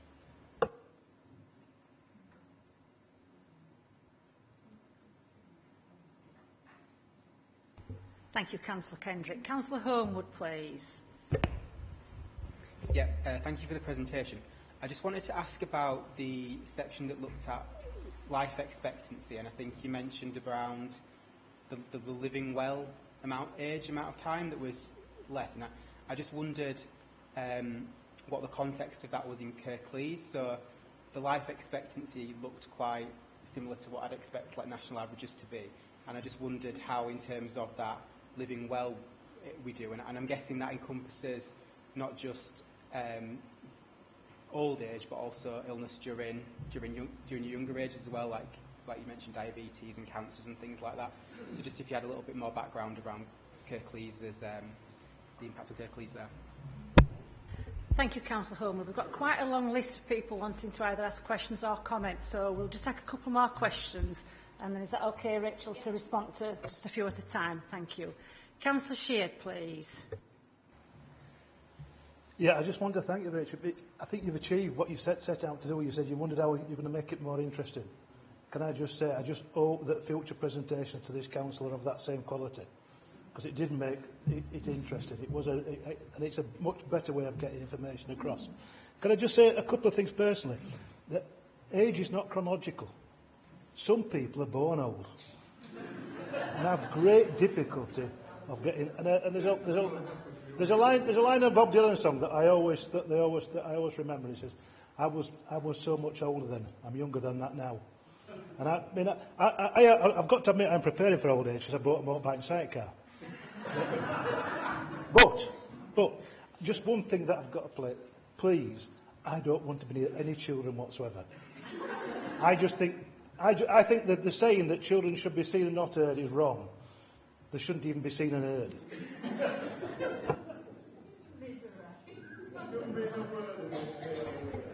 Should I say thank you, Councillor Sheard? I'm not quite sure. Councillor Ahmed, please. It's me. I'd just like to welcome the report, Rachel, and it's not a question, it's actually just comments in terms of my own experience. Some of you may know, some of you may not know, but I'm a carer for my dad, who lives with me, who is 89 years old, and having to know where the facilities are and service that are there and what we offer is great to know where to go, what to look out for and what to do with him. So bathing him, getting him ready in the morning, I think is rewarding, it's fascinating. I don't think he enjoys it, but I quite enjoy it, you know, looking at helping him get up and get dressed. But he's also independent as well. I mean, he does go to the shops and does his little things here and there. But I just think that 89 and he's done really, really well with what we've got at the moment within our communities, and I think with what we offer as well in terms of service. And I think, you know, credit to our officers and the teams that are working within those communities. I know it says community, you know, elected members are doing more with less, and I think knowing where to go and signpost, I think for me that helps a lot. I'll just like to say he hits one of those categories of the Thank you. Thank you, Councillor Ahmed. And just one more for a moment. Councillor Murgatroyd, please. Thank you. I'd just like to thank Rachel for that really interesting presentation, and I really welcomed the emphasis on the social dimension of caregiving, because I think it's really important that we understand that care isn't just given by professionals. It's actually it's a cooperative endeavour, and you've had obviously, hopefully, the people needing care themselves can make decisions about their own needs, their family, the community as a whole, and of course professionals. And that kind of brings me to, I don't know whether it's a plug or whether it's a question, maybe a bit of both, a really exciting development that's happening in the Colne Valley next week even, where there's a consultation and a launch for to develop a community adult social care cooperative. And maybe people saw Thelma Walker MP plug it on telly in Parliament a few weeks ago. And the idea of this, it's a multi-stakeholder model. So it's for people receiving care, their families, staff and community members. And the idea is to get everybody together, to work together, to improve people's lives and to give them opportunities that, perhaps conventional models don't do. Not for profit, so it ties in with the community wealth building agenda as well. So, finally, it's very place-based. It's small scale. The plan is to have no more than 100 odd people receiving care, and hopefully it will then spread throughout Kirklees. So that's our hope. And just to plug it, it's 14th of November, 4 p.m, Slaffwaite Civic Hall, if anyone wants to come to the consultation event. So my question is, if there is one, what do you think of that? Thank you, Councillor Murgatroyd. Rachel, please.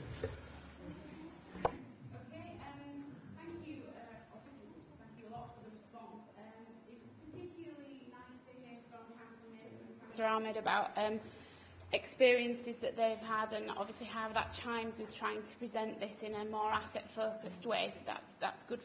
In relation to Councillor Kendrick's question about Alzheimer's, I think it's quite a tricky one, because for me, if we can get the early years stuff right in terms of supporting preconception, healthy pregnancy and that first 1,000 days, there's so many outcomes that would hit for us and our population that it's important.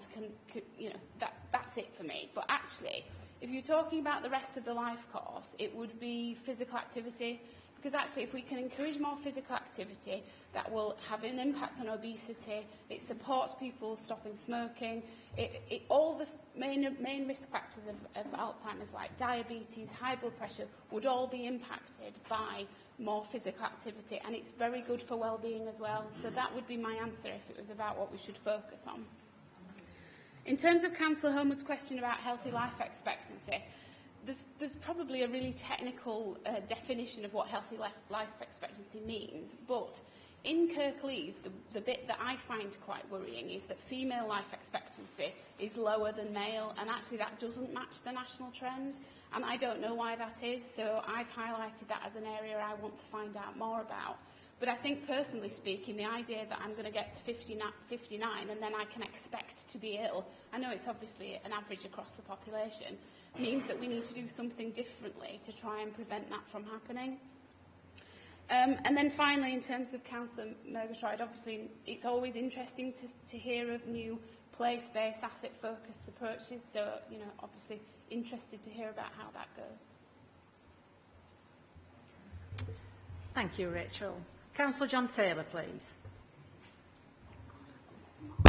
Thank you, Madam Mayor. Just a point of clarification, really, because I'd sort of understood that, and maybe it's a misunderstanding on my part, that we'd get the report from Rachel and then we'd move into the key discussion. Is this the key discussion, or are we moving into the key discussion afterwards?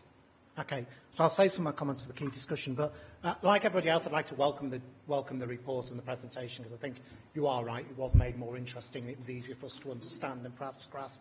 And I think just a couple of points. I like some other members here, have taken on those caring responsibilities quite happily and continue to do so for my brother. And I think, for me, and it's not quite the right thing, but the Lion King and the Circle of Life, it's not so much the Circle of Life, but that concept of, and I think some of our communities do this far better than some of my community, in terms of that understanding that you're part of a family and that you give and receive as you age. And we talked, and the one thing I was less comfortable with was to talk about caring. When we seem to talk about caring as later in life, actually, we have roles as carers when we nurture children. Then those children grow up, and then perhaps we're supporting our grandparents. And then perhaps the grandparents are also at the same time supporting the children while one out of work. And those cross-generations within the family, that's how you help people age well.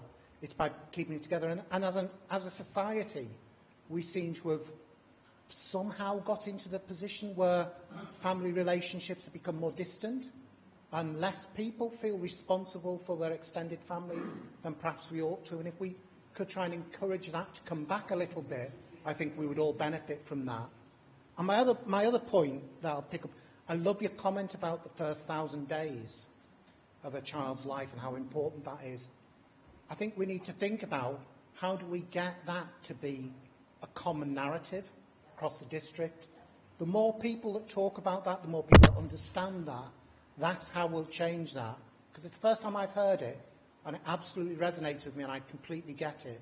But I think we need to work as a council about how do we get that message out more effectively through all of our agency and partner agencies. And I'll leave it at that for now, but thank you, Rachel. Thank you, Councillor Taylor. Councillor Sokol, please.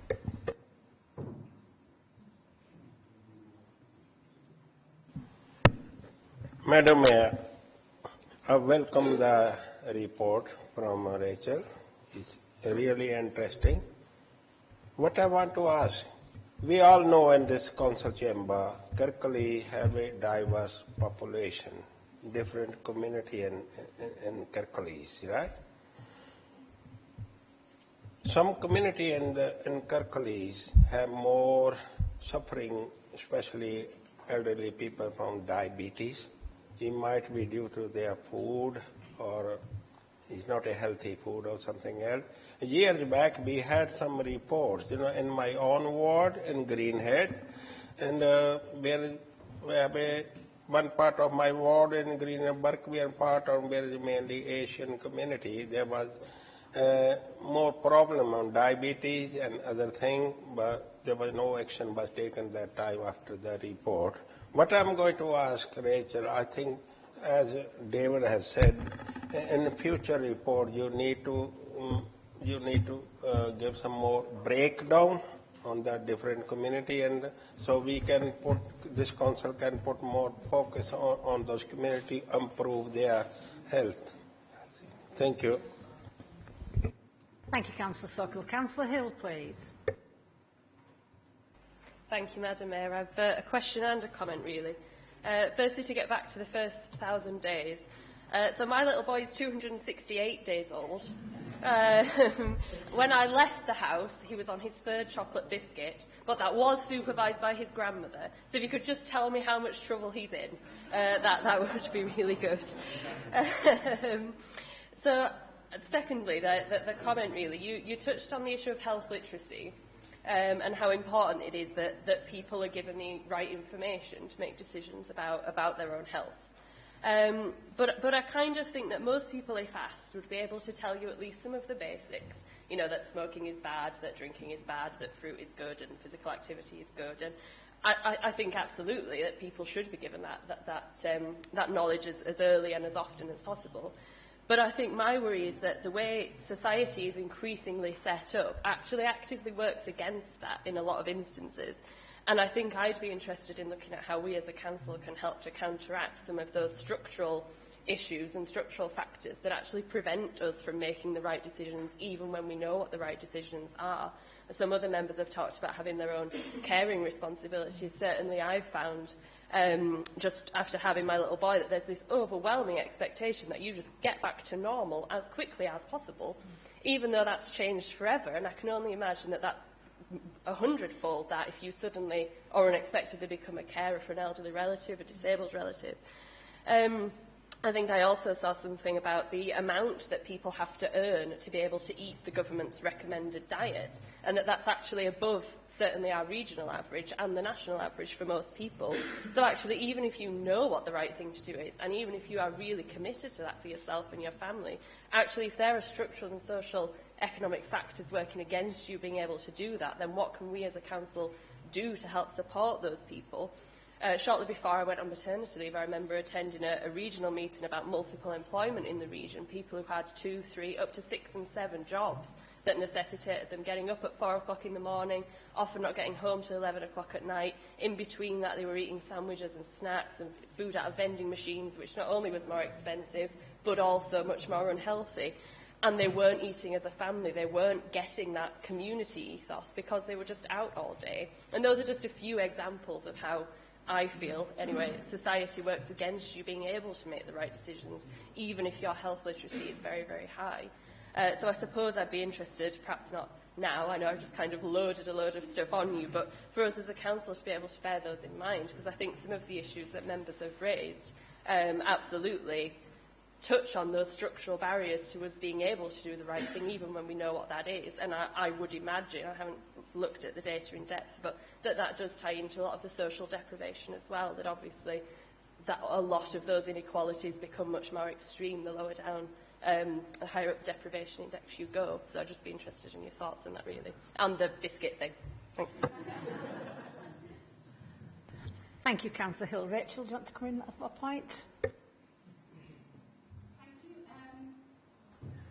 I think Councillor Taylor's comments were right about how we can get that kind of sense of family and community and what that means within different groups within our area. And I think, for me, we've talked a little bit about working in places and how sometimes we have to look at the assets within those places and see how that can support that way of working.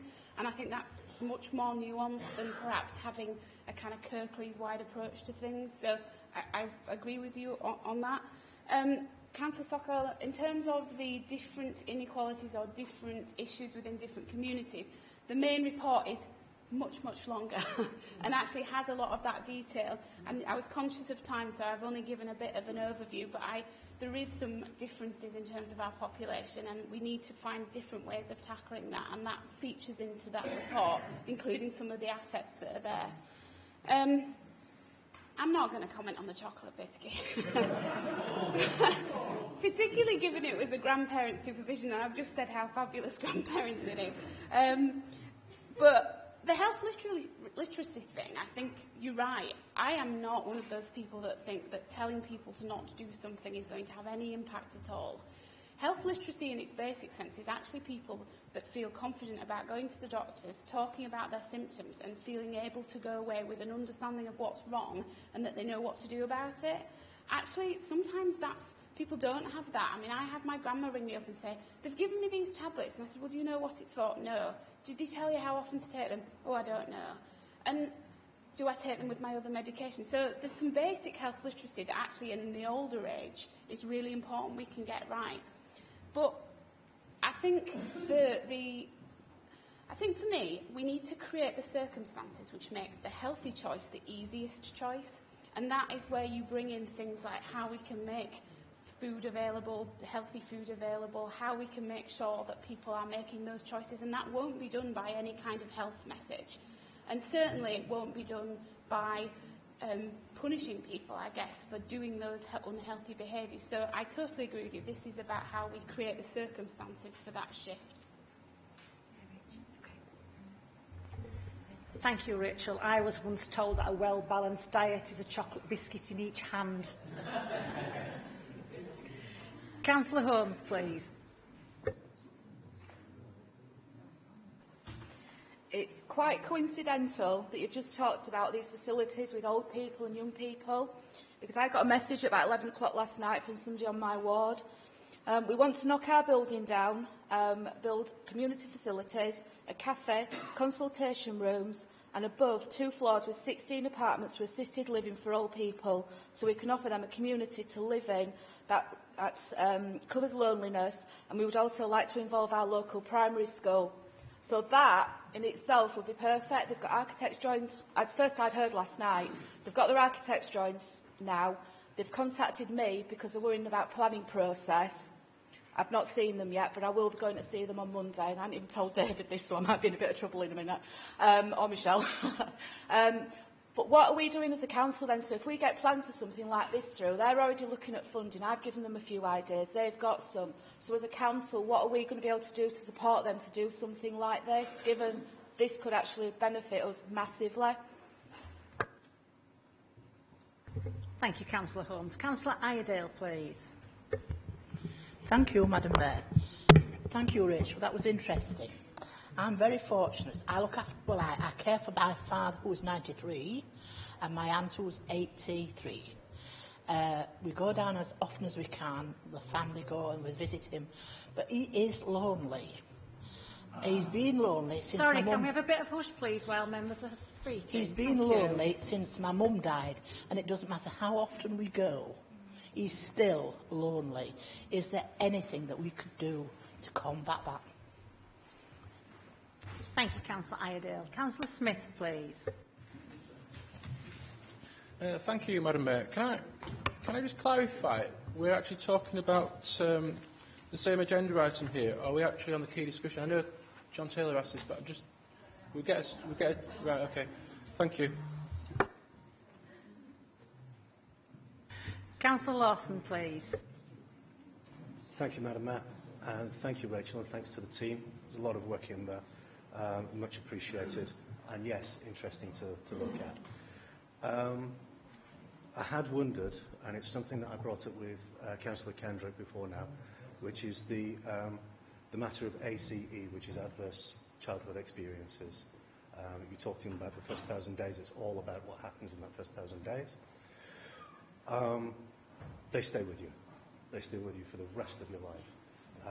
There is a campaign at the moment called 70-30, which is about, I don't know if you've heard of that, you have, 70-30, which is all about redressing some of those and about how us and our partners approach some of these children and young adults as family and understanding what goes on with these people. Also, the all-party parliamentary group that's looking into it. Have we got eyes on that as well? I think it's worthwhile following to its end. Actually. Thank you, Councillor Lawson. Councillor Pinnock, please. Yeah, my question is about data, really. Is I mean, you've described a sort of bit of an overview of Kirklees data. I always like context for data, so it would have been interesting to also have had the input of Public Health England's data for Kirklees. So I looked it up, and we don't fare very well in the data compared with the national picture, or even actually compared with some of the regional data. So, I think, if we are aspiring to get people locally to lead healthier lives and therefore our public health stats to improve, it would have been helpful to have that data. Equally, I think it's a pointer to the sub-data from the Kirklees Observatory, I think would have been interesting. Because if you do look at that, it's quite surprising, actually. It's the places, perhaps it's not surprising, but some of the data around the more obvious places you would regard as fitting into the places which are not going to have very long lives or have greater mortality in the cancers and cardiovascular diseases and so on. And I think that would have helped perhaps us as ward councillors to understand what challenges our residents face. And so if it would be helpful, I think, for us to have that emailed to us, actually, your presentation. Then we've got some info. And then the links to PHE and the Kirklees Observatory with it. And then, so the last question, I suppose, is this, this is really important stuff. Is there, through all our council decision-making, that golden thread of how will it improve public health in our communities? So if we think about the approach we're giving to parks and open spaces, have we considered the public health aspect of that? For instance, when we're having more, as many wards are, more house building in our areas, are we considering the public health aspect of that? Good or bad, but are we considering the public health aspect of that? And I think it's those sort of questions as ward councillors we need to be thinking about. Thank you, Councillor Pinnock. I'm now going to close the list, so Councillor Smage will be the last person to speak on this topic. So, Councillor Pinnock A. Just in case anybody runs away with the idea this is Clec Eaton having a go at the rest of the council, it was completely uncoordinated. Despite what Councillor Sheard said about children, I think the most important thing for ageing well is for older people to live in a balanced community. By balanced, I mean with a whole range of ages. I know there is a tendency for some older people to think children are a nuisance, but actually to have a whole range of ages is, well, and sometimes they are, yes, I know that. It helps keep people young, amongst other things. I personally can't think of anything worse than living in one of these retirement villages. I know that isn't everybody's view, but that's mine for what it's worth. But related to this, and Kath has already mentioned this, to do with planning, it's important that those looking at planning applications and so on bear all of these issues in mind. And one of those is lifetime homes. Houses can quite easily be built so that they are suitable for people with children, suitable for people with wheelchairs, prams, and so on. In other words, you don't have steps into the front or back doors, and all sorts of other things as well. It's something that's been talked about for years and years and years, yet I don't think the building regulations have caught up with this, not properly. To say to to people planning new houses, you should ensure that these homes can be lived in by people from of all ages. So I think that's really important, that we consider being able to ensure that we've got communities where there is a whole range of ages living together, and I hope living together happily and not annoying each other. Thank you, Councillor Pinnock. Councillor Sims, please.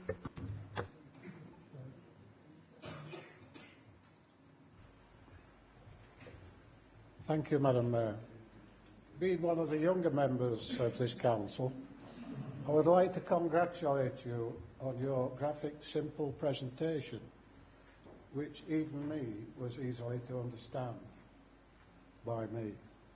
I hope my councillor colleagues in the chamber will continue to support me on these guidelines. My advice to you all is everything in moderation.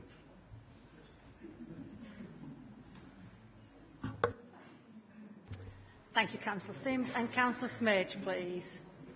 Thank you, Madam Mayor. I think there's a bit of confusion because I think we've strayed into health inequalities, key discussion actually here.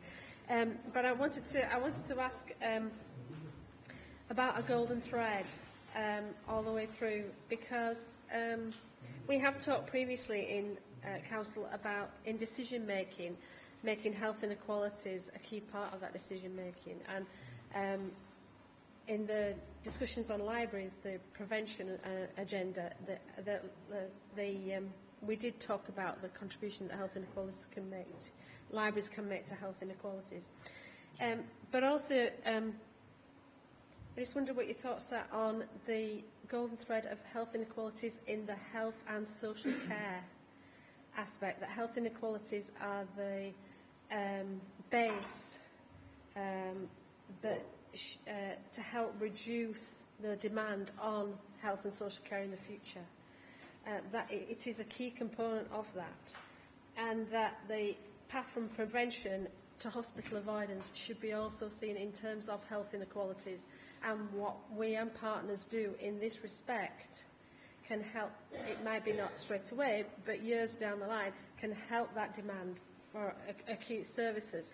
And I just wondered as well why the revised Kirklees Health and Wellbeing Plan states that we're going to tackle health inequalities experienced in some of our communities. And I just wondered why the word some was in there. I realise with finite resources that prioritisation has to be given, and that different health inequalities in different areas of Kirklees will need to be looked at. Because if you go onto the Kirklees Observatory, you can see all the different ones in the different areas. But health inequalities don't have boundaries. You can be lonely wherever you live. So I just thought the ambition for health inequalities in some of our communities, surely we should be having ambition for all our communities to tackle the health inequalities.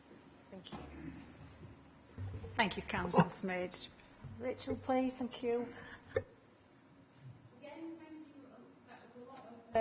Questions and comments about, and I probably won't be able to cover them all, but certainly I think the key things about how we help to support groups who want to do things differently, that support these ambitions around, for example, whether that be through planning or other initiatives, we are looking at how we can do that differently and support those groups differently. I think in terms of the data comments, we've got quite a lot of data as an authority. This is cross-cutting across sort of older population, but we've got data across all the different elements of health and well-being, and at ward level, and exploring some of those inequalities. What we need to be able to do is present that in a way that's meaningful and useful. And we do use Public Health England data, but sometimes it's difficult to get that more nuanced information locally, and that's why our Currently Living in Kirklees survey does give us a wealth of information to be able to do this sort of report. I think your point about health inequalities is a good one, and I don't want to preempt, obviously, the key discussion. The health and care plan should be looking at health inequalities if that is having an impact on health and care. But actually, in reality, we should look at it because if we can get the prevention aspect right, the demand, as you say, won't be there. So I would agree with that point. Okay. Rachel, thank you very much indeed. Thank you.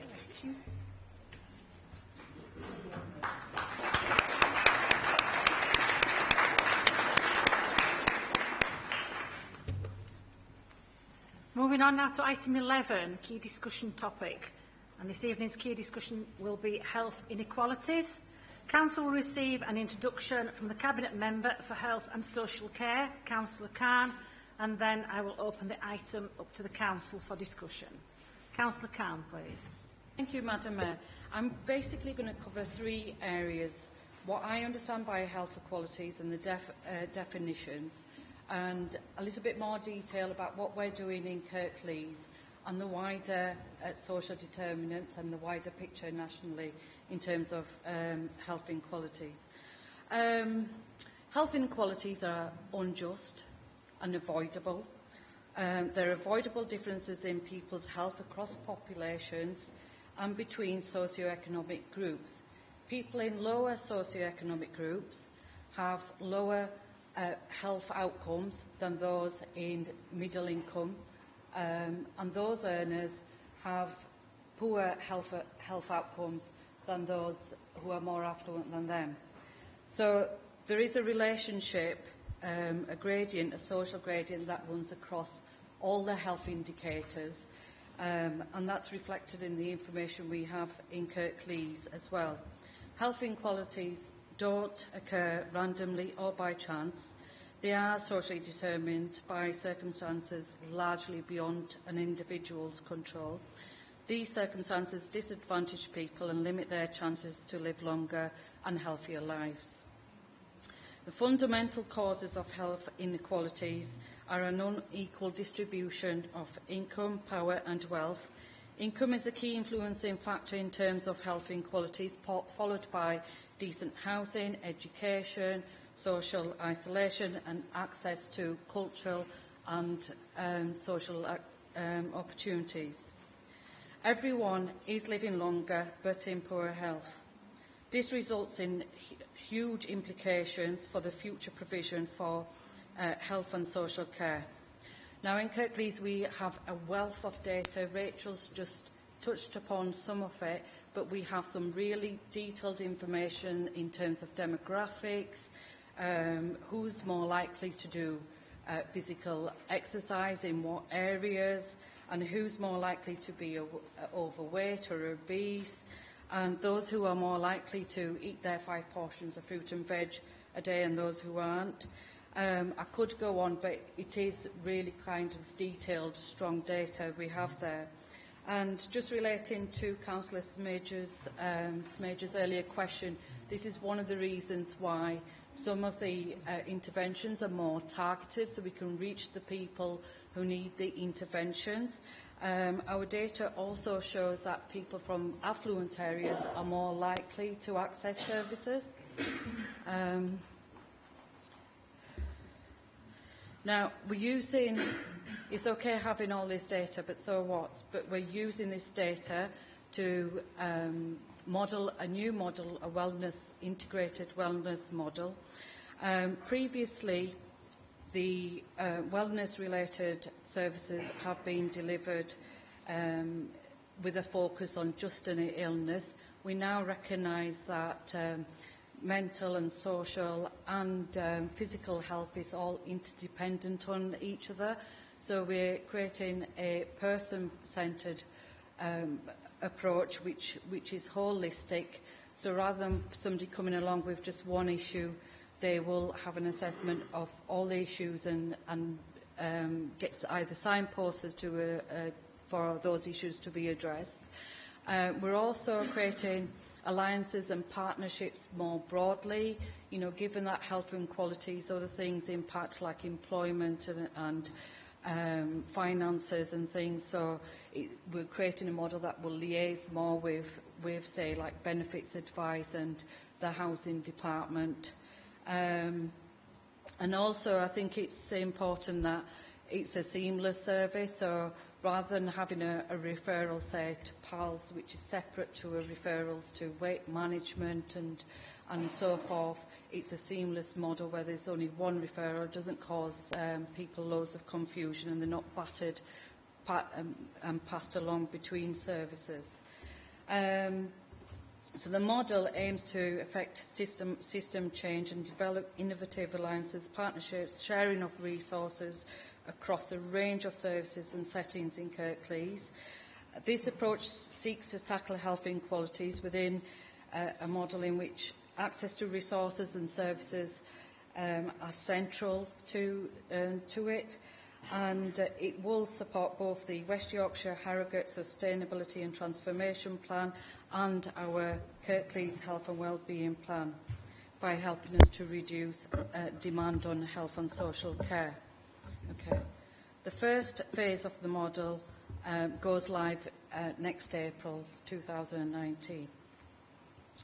Right. However, given that health inequalities are interlinked with wider social determinants, I can't do this speech without talking about the onslaught of austerity and what impact that has had, because it's cut services not just in public health, but our welfare provision, our homeless prevention services, benefits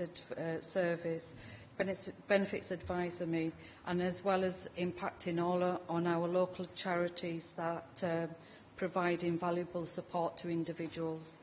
And the recent budget announcement does nothing to address health inequalities. How can the Chancellor announce that austerity has ended when local authorities are left with billions of pounds of deficit and the services and structures that protect people have been slashed? An additional £3.2 billion a year is required to reverse the impact of government cuts to the public health grant. Studies conducted across the developing world indicate that the higher level of societal inequality and the lack of social mobility, the wider the gap is in terms of health inequality. The two go hand in hand together. The increases in budget tax allowances further perpetuates this increase in inequalities. Most of us will receive a tax allowance of 130.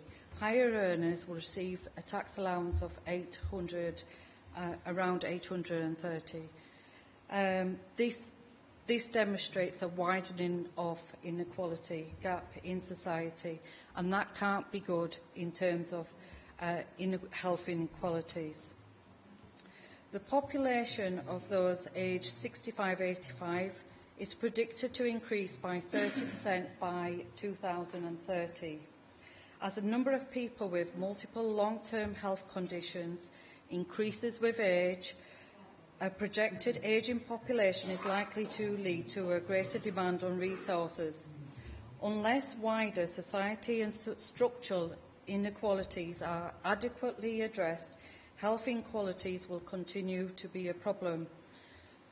We are sitting on a health time bomb. The Conservative government has no long-term sustainable plan to address current or future needs.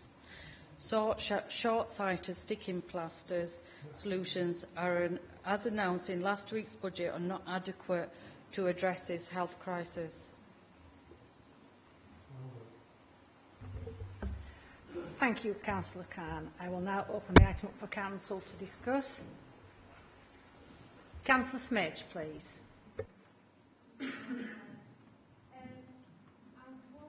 Refer to the integrated wellness model because that's a matter for scrutiny. It has been and will continue to be looked at by scrutiny.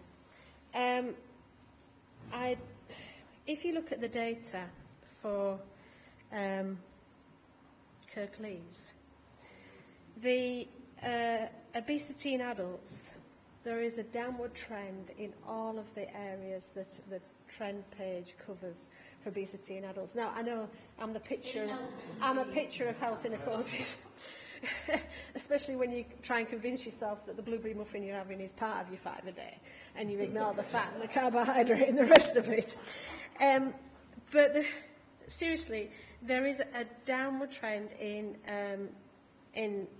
quite a lot of areas. Smoking in adults is a better picture, but we do need to focus far more on health inequalities in Kirklees than we do. And it needs to be far higher on the agenda than it is. The new health and wellbeing plan that states some of our communities, as I've said, health inequalities don't have any boundaries. I realise that some communities have greater long-term conditions than others, but health inequalities knows no boundaries. And on a local and regional level, whilst the Kirklees Health and Wellbeing Plan discusses health inequalities, we need to push that far more at the West Yorkshire and Harrogate level, because the MOU that's coming to Cabinet next week really doesn't refer much to health inequalities. It has a sentence that says, we're wanting people to live longer, but it's just one sentence in the vision. Where is health inequalities front and centre? And Kirklees needs to be pushing that far more than we are, because the partnership would be far more of a partnership if it was councils and health together. And health inequalities, there is a requirement for the CCGs to consider health inequalities, but the health inequalities, we could work across councils as well, because councils could share best practice, and where health inequalities are similar, maybe pool resources and have far better impact. But I think when you talk about the government having no plan, maybe you missed the prevention paper that was published on Monday. This is going to be at the heart of the NHS long-term plan that's due to be published shortly. And maybe that signals a change in the government, hopefully, that they're putting health inequalities and prevention in with health and social care. So maybe, hopefully, as well as some much-needed funding for health and social care, we might see a bit more emphasis on the prevention side of things as well. But I think before you criticise a government for not having a plan, maybe you ought to read the plan that was published on Monday. Okay, thank you. Thank you, Councillor Smage. Councillor A.U. Pinnock, please. Thank you, Madam Mayor. We all know that health inequalities and housing deprivation are inextricably linked, that there is a direct link between health and those on low incomes, those living in substandard accommodation, those who suffer fuel poverty, those with poor energy efficiencies, and those living in overcrowded accommodation. According to Shelter, children living in bad housing are likely to suffer poor general health, respiratory health problems, and asthma. Adults living in bad housing are disproportionately at risk of poorer general health, low mental well-being, respiratory problems, including asthma and breathlessness. And it is more acute for those above retirement age. Gender also has its part to play, as men in the most deprived areas have a life expectancy of 9.2 years shorter than those in the least deprived areas, whilst for women the difference was 7 years. The state of our economy means that less people can afford to purchase their own homes. And due to limited social housing stock, the private rented sector is the only option available for some people. This has led to an increase in private rented tenancies. Tenants in the UK outside of London spend on average over half of their disposable income on renting a home. However, in spite of this, the private rented sector has the worst housing conditions than any other sector. It was recently reported that 1 in 3 homes in England at the lowest rents are classified as non-decent. 250,000 families bringing up babies and infants in homes which fail to meet the decent home standards. Young children who should be given the best start in life are being brought up in homes with damp, mould, broken heating and infestation, putting their health at risk. In many cases, tenants are too scared to complain due to threats of eviction. This is why I welcome the Kirklees Housing Strategy Initiative that was mentioned at the past council meetings to crack down on rogue landlords, to fine them up to £30,000. The scheme is designed to crack down on unscrupulous landlords to prevent them profiting from renting unsafe and substandard accommodation. But we know more needs to be done to close the gap between health inequalities and poor housing conditions. It is clear what needs to be done, in my opinion.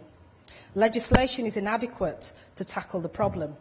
Local authorities lack resources and funding to effectively enforce and drive up housing standards. And partnership working is key. They say health is our wealth. Health goes beyond weight. It goes beyond blood pressure.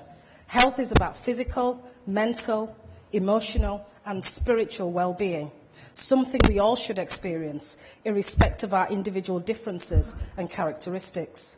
We all deserve good health, a decent home to live in and the best start in life. For this reason, Madam Mayor, I welcome this debate today. Thank you.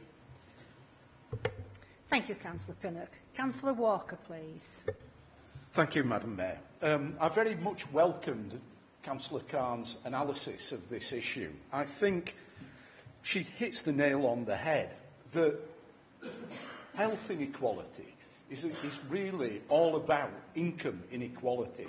I think if you ignore that, whatever strategy you come up with, you are ignoring the causal factor that leads to health inequality. I'm sure the Conservative government has a strategy, but does it nail the real problem? Does it address the problem of growing inequality? You only have to look at the figures for Kirklees, and it's absolutely stark.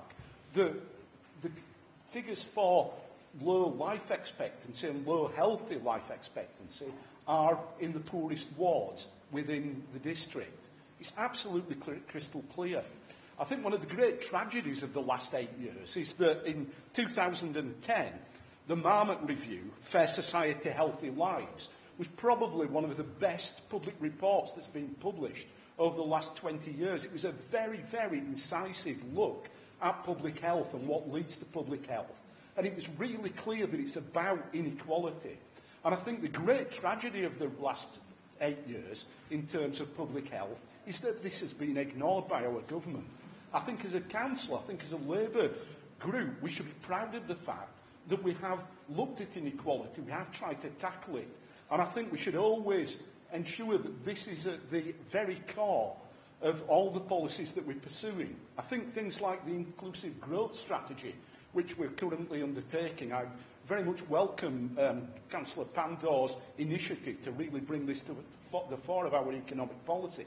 That's what it's about. It's about taking measures to try and remove those massive inequalities even within our own area. If we don't do that, we're always going to have public health inequality. Thank you, Councillor Walker. I believe Councillor Hill is the last name on the list to be speaking, so I'm going to close the list. Thank gosh, we are on 8:20. Okay, Councillor Zaman, please.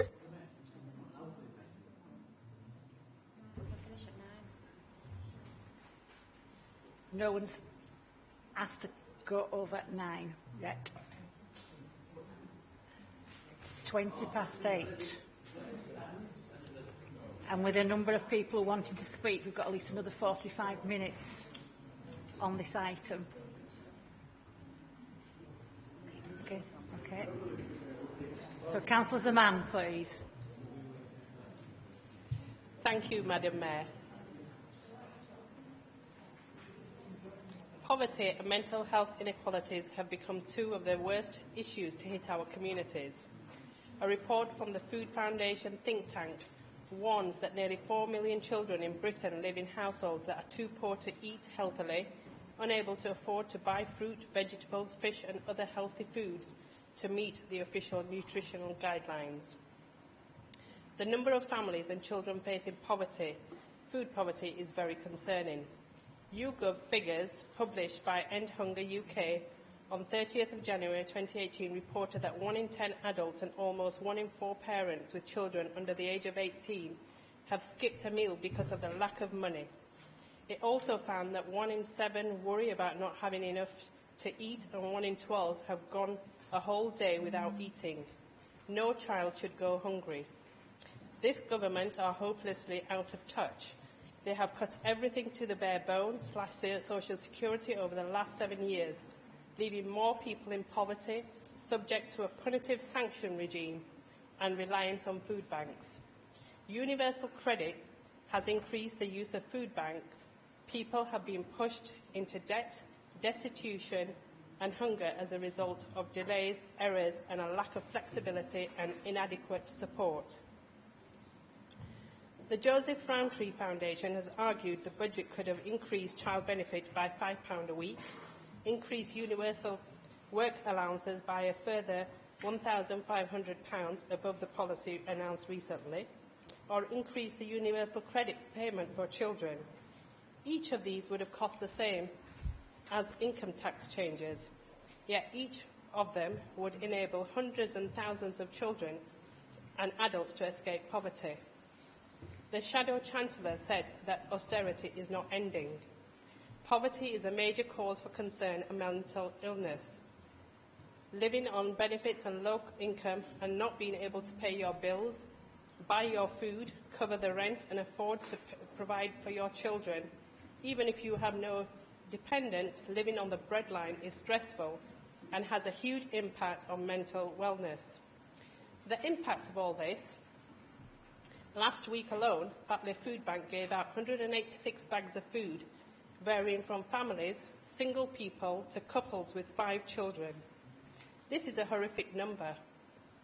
Children born into poverty and the impact of poverty intersecting with other inequalities is evident throughout their life course.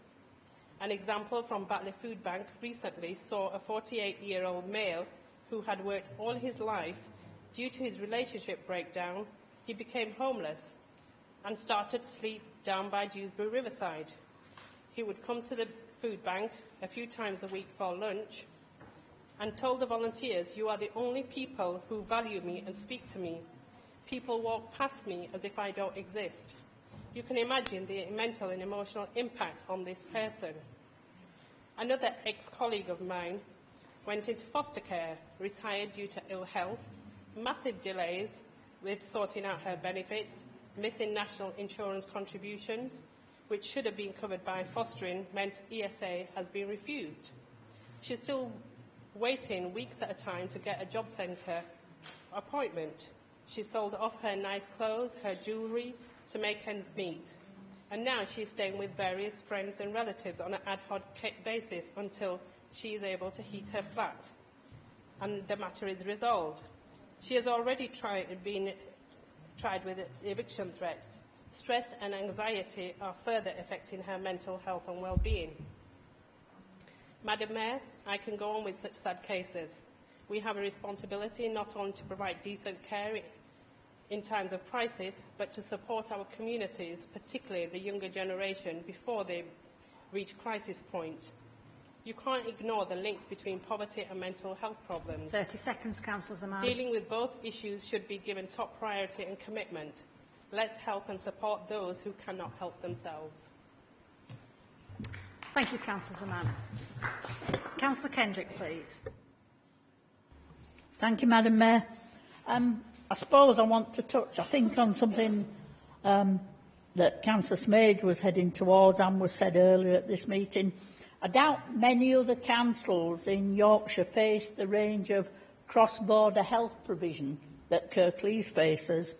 2 hospital trusts, 1 covering Huddersfield and Calderdale, 1 covering Dewsbury and Wakefield, 2 CCGs, 1 covering North Kirklees, 1 covering the Huddersfield area, and of course South West Yorkshire Partnership for Mental Health that covers across a lot of Yorkshire councils.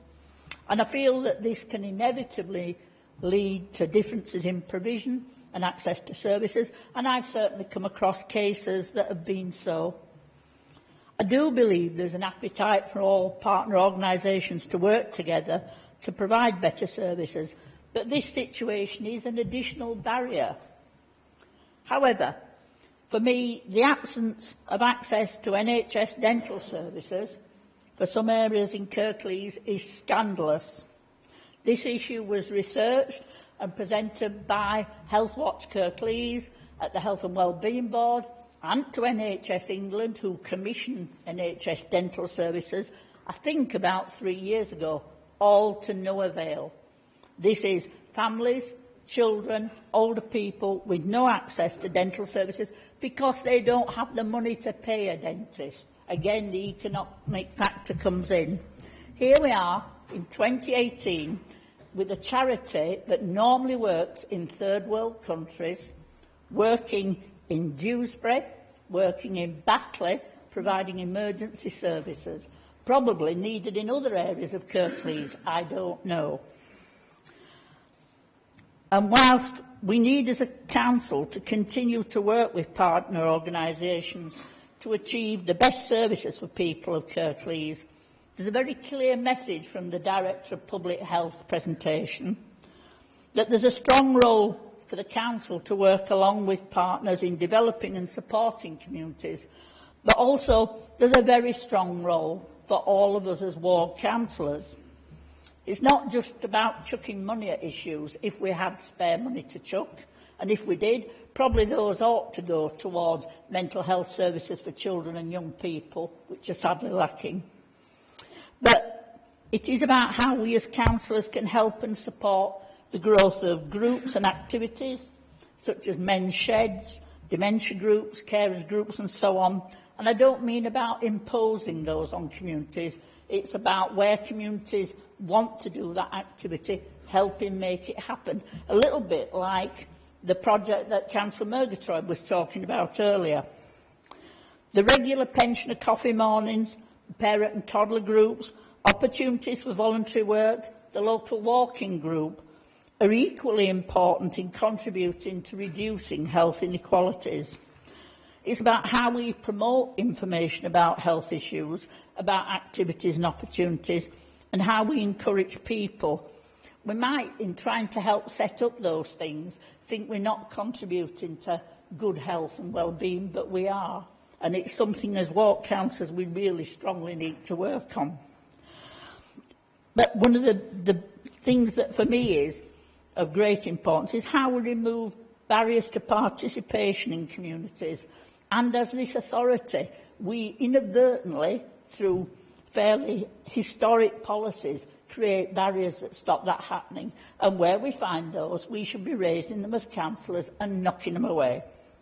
I think there's a lot to be done, a lot to do, and I think the Director of Public Health report gives us a template to move forward. Thank you, Madam Mayor.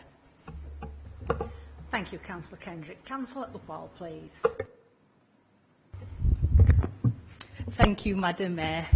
I'll try and be quick because I know there's a lot of people who want to get into this discussion. First, I just want to thank Councillor Khan for her summary. I think she gave a good presentation. And also, I just want to thank Rachel and her team for the report that they've put together. A really good, accessible report, which hopefully will give us a good start to things. So well done for that as well. I think we'd all say that inequality is the greatest challenge of our time right now. It's something that we all really need to take ownership of it, and we all need to work together to ensure that we tackle the problems that come with that. In my ward in Ashbrow, we particularly see the issues around inequalities. So if we look at the indices of multiple deprivation, there's massive gaps around health, employment, income, compared to Kirklees as a borough and also nationally. We should recognise that we're the 6th richest country in the world, but wealth rests in the hands of a tiny percentage. And one of the most worrying gaps around inequalities around life expectancy. Probably a lot of us have read the book The Spirit Level, and in that, it does say there's no greater inequality than knowing that you will die younger because you are poorer, and that's a stain for all of us really, and we all need to work better to look at the impacts of that. Impacts such as universal credit, other colleagues have mentioned this. This is having an impact on poverty, it's having an impact on child poverty as well, and there has been less funding nationally for early intervention measures. We also need to look at how we do early intervention in Kirklees. We've got some good models. In Ashbrow, we've got a good community centre in the Chestnut Centre. We're trying to use that as a model for cross services, and hopefully we can see more of that as we go ahead. And also, I think the work that we're doing around inclusive growth will be really important. It's important that we take a public health first approach and that we do all we can to try and tackle the inequalities that we're facing. Thank you. Thank you, Councillor Upall. Councillor Smith, please. Thank you, Madam Mayor. I'd just like to say that quite often Councillor Kendrick talks a lot of sense on this subject, and tonight's no exception. No, I quite agree with you. It's actually quite the opposite to what a lot of your comments have been saying, and I'd like to point out the difference. But so, I mean, there's a tendency when we talk about things like this, we can say the whole issue is to do with government funding or the lack of it. There may be colleagues from my own party that suggest it's something to do with, just the responsibility of the individual. We can all make our own choices in life, which obviously affect our life chances and health, etc. But if we stop to think about this for a minute, we'll all recognise that this subject is a lot more complex than that. So health inequalities, as previously mentioned, they are avoidable, and they are unfair differences in health status between groups of people or communities. Broadly, our health is determined by our genetics, our lifestyle, the healthcare we receive, and the impact of wider determinants, many of which can be influenced by local government. And that's the area I'd like to concentrate on, really. We're not here to talk about our political views nationally, really. We're here to talk about things that this council can influence. Councillor Walker talked about the Marmot Review in 2010. I also read the review. It emphasised how the wider determinants of health, i.e. the causes of the causes, impacts on people's lives, exacerbating inequalities. It identifies 6 key policy areas: giving every child the best start in life, enabling children, young people and adults to maximise their capabilities and have control over their lives, creating fair employment and good work for all, ensure a healthy standard of living for all, create and develop healthy and sustainable places and communities, strengthen the role and impact of ill health prevention. All of this stuff has been talked about, and it was mentioned in the Director's speech earlier. It's all stuff that we can influence. So, fair employment and good work for all. One of the biggest factors, in my opinion, in determining life chances is in addressing health inequalities is through access to employment. We actually have record levels of employment nationally and record low levels of unemployment. For us in Kirklees to continue with this positive trend, we need to attract business into the area for the long term. We need to improve links with the business community, continue to ensure that we're a place where business wants to base itself. There are many factors influencing this, including road and rail infrastructure and appropriately skilled workforce. This is all stuff that this council can influence. There's currently a lot of work going on between the university and local businesses to ensure that those leaving the university have opportunities locally. It's one of the areas that Jason McCartney was very strong on when he was an MP, an area which he continues to have influence on in his role in higher education. He acts as a conduit between local business and the university. If the university is offering relevant degrees and the business community has vacancies for highly skilled young people, meaning their talent is not lost to neighbouring towns and cities, this can only be a good thing. Channel 4 moving to Leeds is excellent news, and we should ensure as a council we embrace all the opportunities this will bring to the whole of West Yorkshire. Let us engage with the combined authority to maximise these opportunities, create and develop healthy and sustainable places and communities. Again, this is something we can influence as a council. Services like refuse collection, street cleaning, dealing with fly tipping, environmental health directly affect the way people's lives are led, and living in pleasant surroundings rather than litter-strewn streets and accessing cultural facilities are all good for mental health. Sports centres, parks, allotments offer free or inexpensive routes for people to keep fit, active and healthy, no matter their age or ability. These are essential health services. The quality of community lives, social support, social networks are major influences on individual and population health. There's a lot of good work already underway in Kirklees with respect to stronger communities. My ward colleagues and I have met with local coordinators to ensure our residents are able to take advantage of this. There's work going on within libraries to ensure they are sustainable, not just places where people borrow books, but they're meeting places. They host all sorts of diverse groups, which helps prevent isolation, 30 seconds, Councillor Smith. helps add value to people's lives, and crucially helps people to maintain independent, healthier lifestyles. All of these require a clear strategy from our leadership and a direction. I will admit there are times when I criticise the leader of this council, and I was elected to serve the residents of Kirkburton Ward specifically, and as Kirklees Council I have a responsibility to the borough as a whole. And when I see actions or inactions I believe should be challenged, I will continue to challenge. However, if the leadership of the council is serious about working together across party lines to improve health, I will be happy to contribute. Thank you. Councillor Lawson, please. Thank you, Madam Mayor. We've already thanked Rachel and her staff for the report that she gave us earlier. If I've one criticism, I think I would have liked to have had some of it actually in our council papers. I think that would have been useful, or at least a version of it, a summary version of it would have been useful. Theme of the discussion is health inequalities. It's well-trodden ground. We've been over it time and again. In terms of the NHS, we have a push to more privatisation from the Conservatives, and from Labour it's often the case that only the public sector has the answers, whereas we know that health provision has always been a mix of the two. The health gap is widening. There is no arguing about it. We all know it. It's a fact. It's going to happen, and it's happening now. Theresa May last year called infant mortality rates in deprived areas in the country a burning injustice. She's not wrong. The trends show that this growing health gap is still along lines of rich and poor, north and south, and along lines of educational achievement also. It's well documented that those people who are articulate and able to persist and argue their case if they are not happy at a GP's have better outcomes. We also know that living in the north, people living in the north are 20% more likely to die before the age of 75 than those in the south, and that the poorest in the country face 20 more years of ill health in comparison to the richest. As our population ages and demands on services increase, this is going to get worse. It's only going to get worse. This council, even though it is the 7th worst funded council in the country, can still do something about it.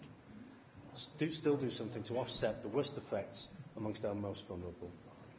Our influence at government level might be limited, but it doesn't stop us making the case to build a new HRI to cater for the people of Kirklees, all 450,000 of them.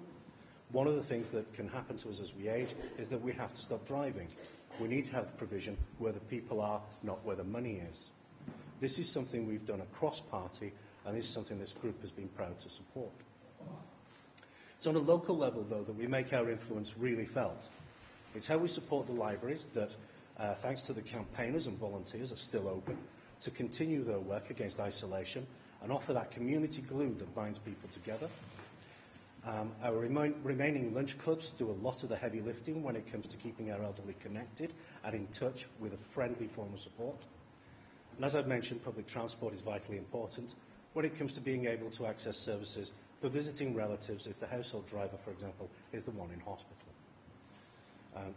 Again, something we can influence. The health and wellbeing plan goes to Cabinet next week. On page 156 of the papers, plan priority number 1 is to create communities where people can start well and age well. I'm really pleased to see that there, because the whole thing lives and dies right there. If we don't get that right, forget it. Then let's go back to getting that right. What doesn't count for getting that right is removing the low-cost and free activities and safe community spaces. Those communities already exist in many areas, and the Liberal Democrats want them protected and enhanced. There's much emphasis made on harnessing digital solutions. By all means, let's explore that. But let's not forget people live IRL. With those blank faces, that's in real life. Thank you, Councillor Lawson. Councillor Homewood, please. Thank you. I'd just like to focus on inequalities in mental health, because there's a wide base of evidence that shows the link between income inequality and an increased prevalence of mental health conditions. The Equality Trust has published data which shows the correlation in this area. The UK has more than double the number of people suffering with mental health conditions in comparison to Germany and Japan, which are countries comparable to us. Both of these countries have a significantly smaller income inequality. Let's look at an example in Japan just to provide some context. CEOs in their largest companies have on average a median salary which is around 1/5 of their counterparts in Britain, with a significantly smaller gap between the company's highest and lowest earners. Similar fair pay principles are also mirrored in smaller Japanese companies. In Britain, income inequality is stark. Figures from 2016 show that the average net household income for the bottom 10% of earners was under £10,000 per year, but that increases ninefold for those in the top 10%. This inequality is even greater when you look at wealth differentials, which also take into account savings and assets owned. All this without mentioning the regional inequalities in earnings and wealth. But why does income inequality lead to inequalities in mental health? Well, unequal societies waste talent and they foster lower educational attainment. Money worries will lead to anxiety. Communities are less cohesive because there's a culture of social competition and division, which produces less social capital. To combat stress and anxiety, people will often turn to drugs, gambling and other afflictions as a way to cope. In reality, this increases the likelihood of the development of physical and mental health conditions. When the gap between rich and poor increases, society puts a greater emphasis on material possessions, which are out of reach for the poorest. It's no surprise that people become stressed, depressed and anxious.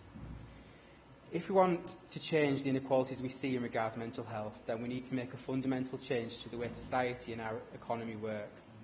We need legislative action to reduce the gap between the rich and the poorest. I think we also need proper funding for local authorities like ourselves in Kirklees, so we can invest in those community interventions that increase cohesion and social capital and can reduce the number of our residents who suffer from mental health conditions. To give an example, recently the government suggested that dance classes should be prescribed to the elderly people on the NHS to combat loneliness. But they don't consider that these are the types of services councils could provide if they were funded properly. It doesn't need to be done via prescription. In 2012, the Conservative government promised parity of esteem for mental and physical health, but perhaps unsurprisingly, the progress has been slow. It's only been in the last couple of years that we've seen a real increase in spending on mental health. And although in the recent budget there was some more money allocated to health generally, some of which will go to mental health, significantly more needs to be invested to tackle this crisis. Research by Mind shows that under the current treatment regime, the poorest patients are the ones least likely to recover from mental health conditions. Clearly the funding and the strategies in place aren't working, and this needs to be more targeted at these groups to improve the outcomes and address the inequalities. I wanted just to finish with one of the things that I think we should be most ashamed of in relation to our support for those suffering with mental health problems. And that's how the current government has administered the personal independence payments. In December 2017, the High Court ruled against the government's policy and described their approach to enhanced mobility payments as blatantly discriminatory towards those with mental health conditions. In so many cases, people's benefits have been unfairly reduced or removed entirely due to the government's inability to understand the impact of mental health conditions and its refusal to change a clearly failing approach. For anyone to see their income reduced or lost entirely, it would be difficult. But for someone suffering with mental health conditions, maybe even recovering from one, you can only imagine the type of distress and setback to them this could cause. And of course, those people who depend on PIP are going to be the poorest people. 30 seconds, Councillor Homewood. Demonstrating again how government's policy is exacerbated health inequality. For those with severe mental health conditions, life expectancy can be reduced by 10 to 20 years. That's a massive amount. The only way we can tackle this inequality is by a fundamental change to society and in proper investment into both investment and the understanding of mental health. Thank you. Thank you, Councillor Homewood. Councillor Light, please. Thank you, Madam Mayor. I guess this is the last one I'll ever do. It's funny, isn't it? We have these debates about health inequalities, and there's been a few over the years, and we all say some really powerful stuff and really important things. And then this council goes on doing what this council does without any consequences for the impact on health inequalities. I hope, if nothing else changes from this debate, then there will be a little bit more thought about that in the future. As my friend said earlier, the issue is much broader than as this debate has shown. Health inequalities has got a wide impact, and a lot of the things that this council does can impact on that, and we should do more about it.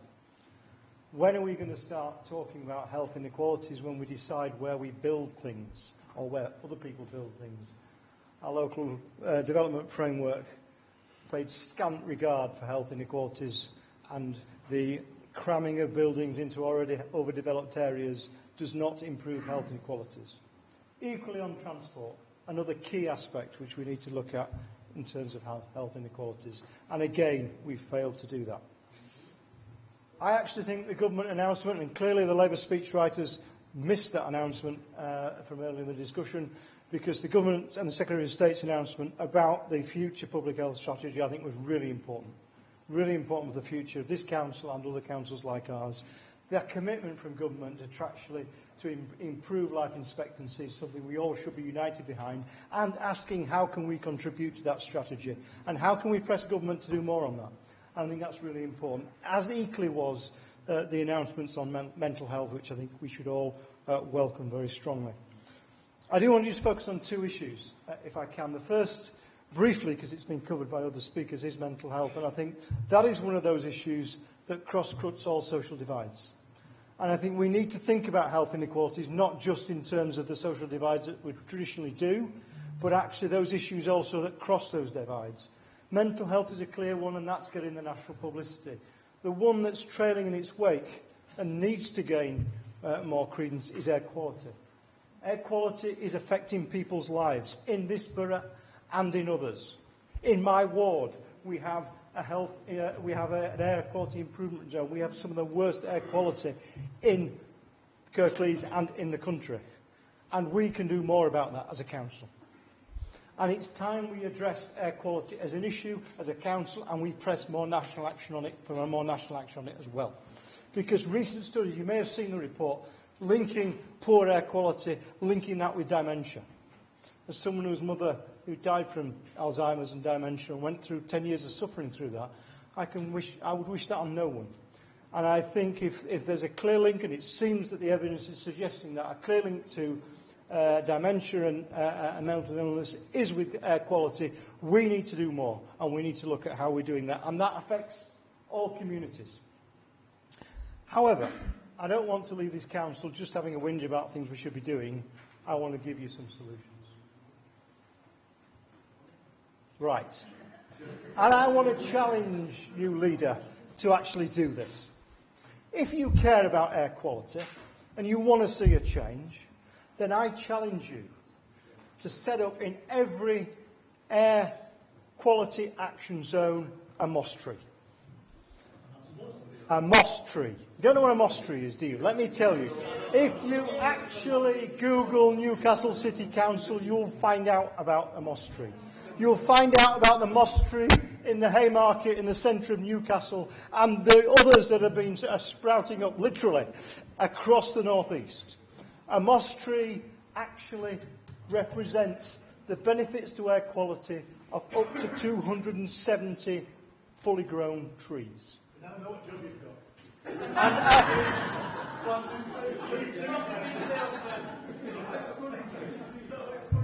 It's not a money tree, it's a moss tree. And this is serious. If you want to take on the environmental agenda, 30 like seconds, Newcastle are doing, Councillor Light. if you want to take on the environmental agenda, if you want to take on the air quality agenda, a moss tree in every air quality action zone is something you could do. And you could do it without costing this council a penny, by making developers who are developing near those air quality action zone areas pay for them. Northumbrian Water sponsored the one in the Haymarket in Newcastle. other companies could do it, developers could do it, and that could have a major impact for the health of future generations of this borough. And I really hope, as my parting shot, Madam Mayor, this council will develop moss trees across the borough. Thank you. Thank you, Councillor White.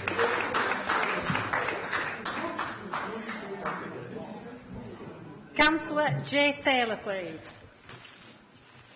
Councillor Taylor, just 1 second. Press your button, please.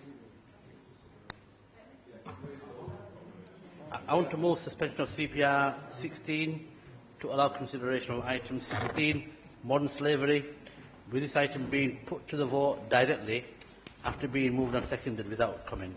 Thank you, Madam Mayor.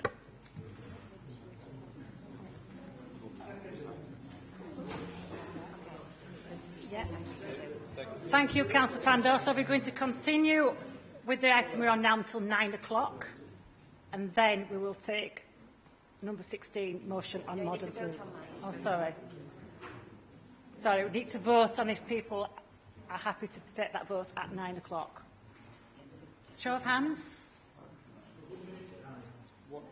1 minute to 9 then. Hurry up.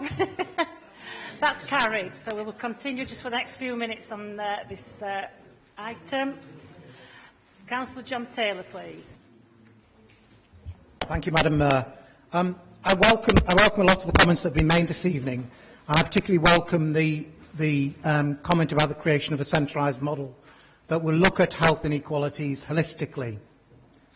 I am, though, a bit disappointed that the administration and the Labour backbenchers don't seem to have picked up the paper that was released on Monday. The paper that was entitled Prevention is Better Than Cure, outlining vision for the 21st century focus on prevention.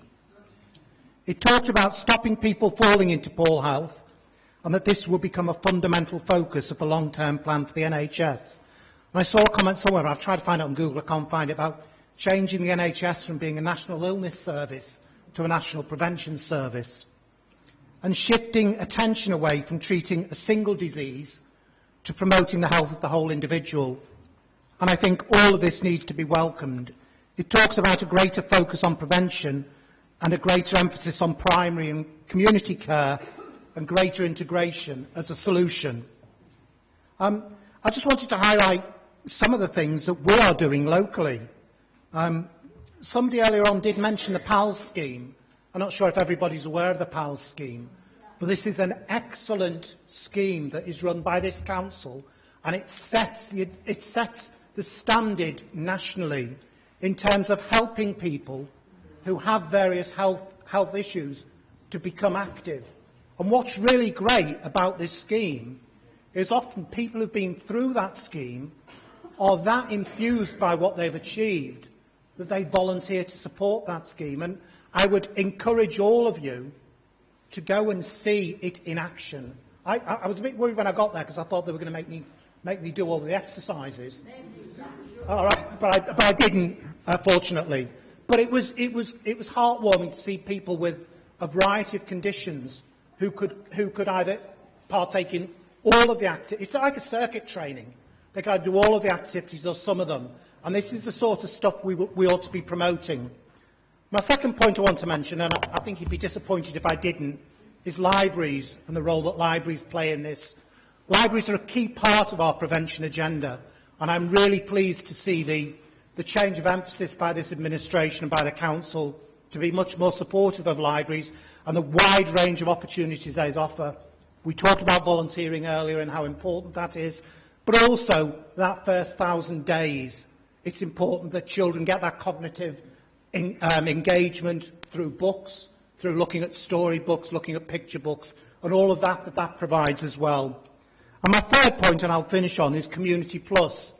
Community Plus is a large part of our solution in terms of what we as a council can do, but I don't think it's yet quite hitting its mark, and I think there's much more work for us to do as members working with Community Plus to help them understand what really is going on a place-based basis and how we can use that to do some of this trendy word about social prescribing, but helping people who have either health issues or potentially may end up with health issues to engage more in the activities within their community, so they don't end up living their later life with ill health for 20 years, as I think one of the quotes was. And I think I'll leave it there, Madam Mayor. Thank you.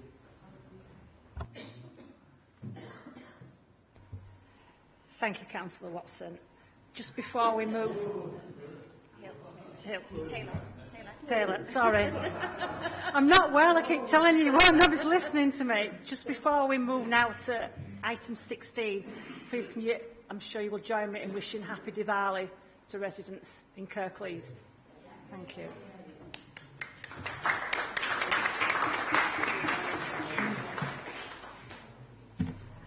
Agenda item 16.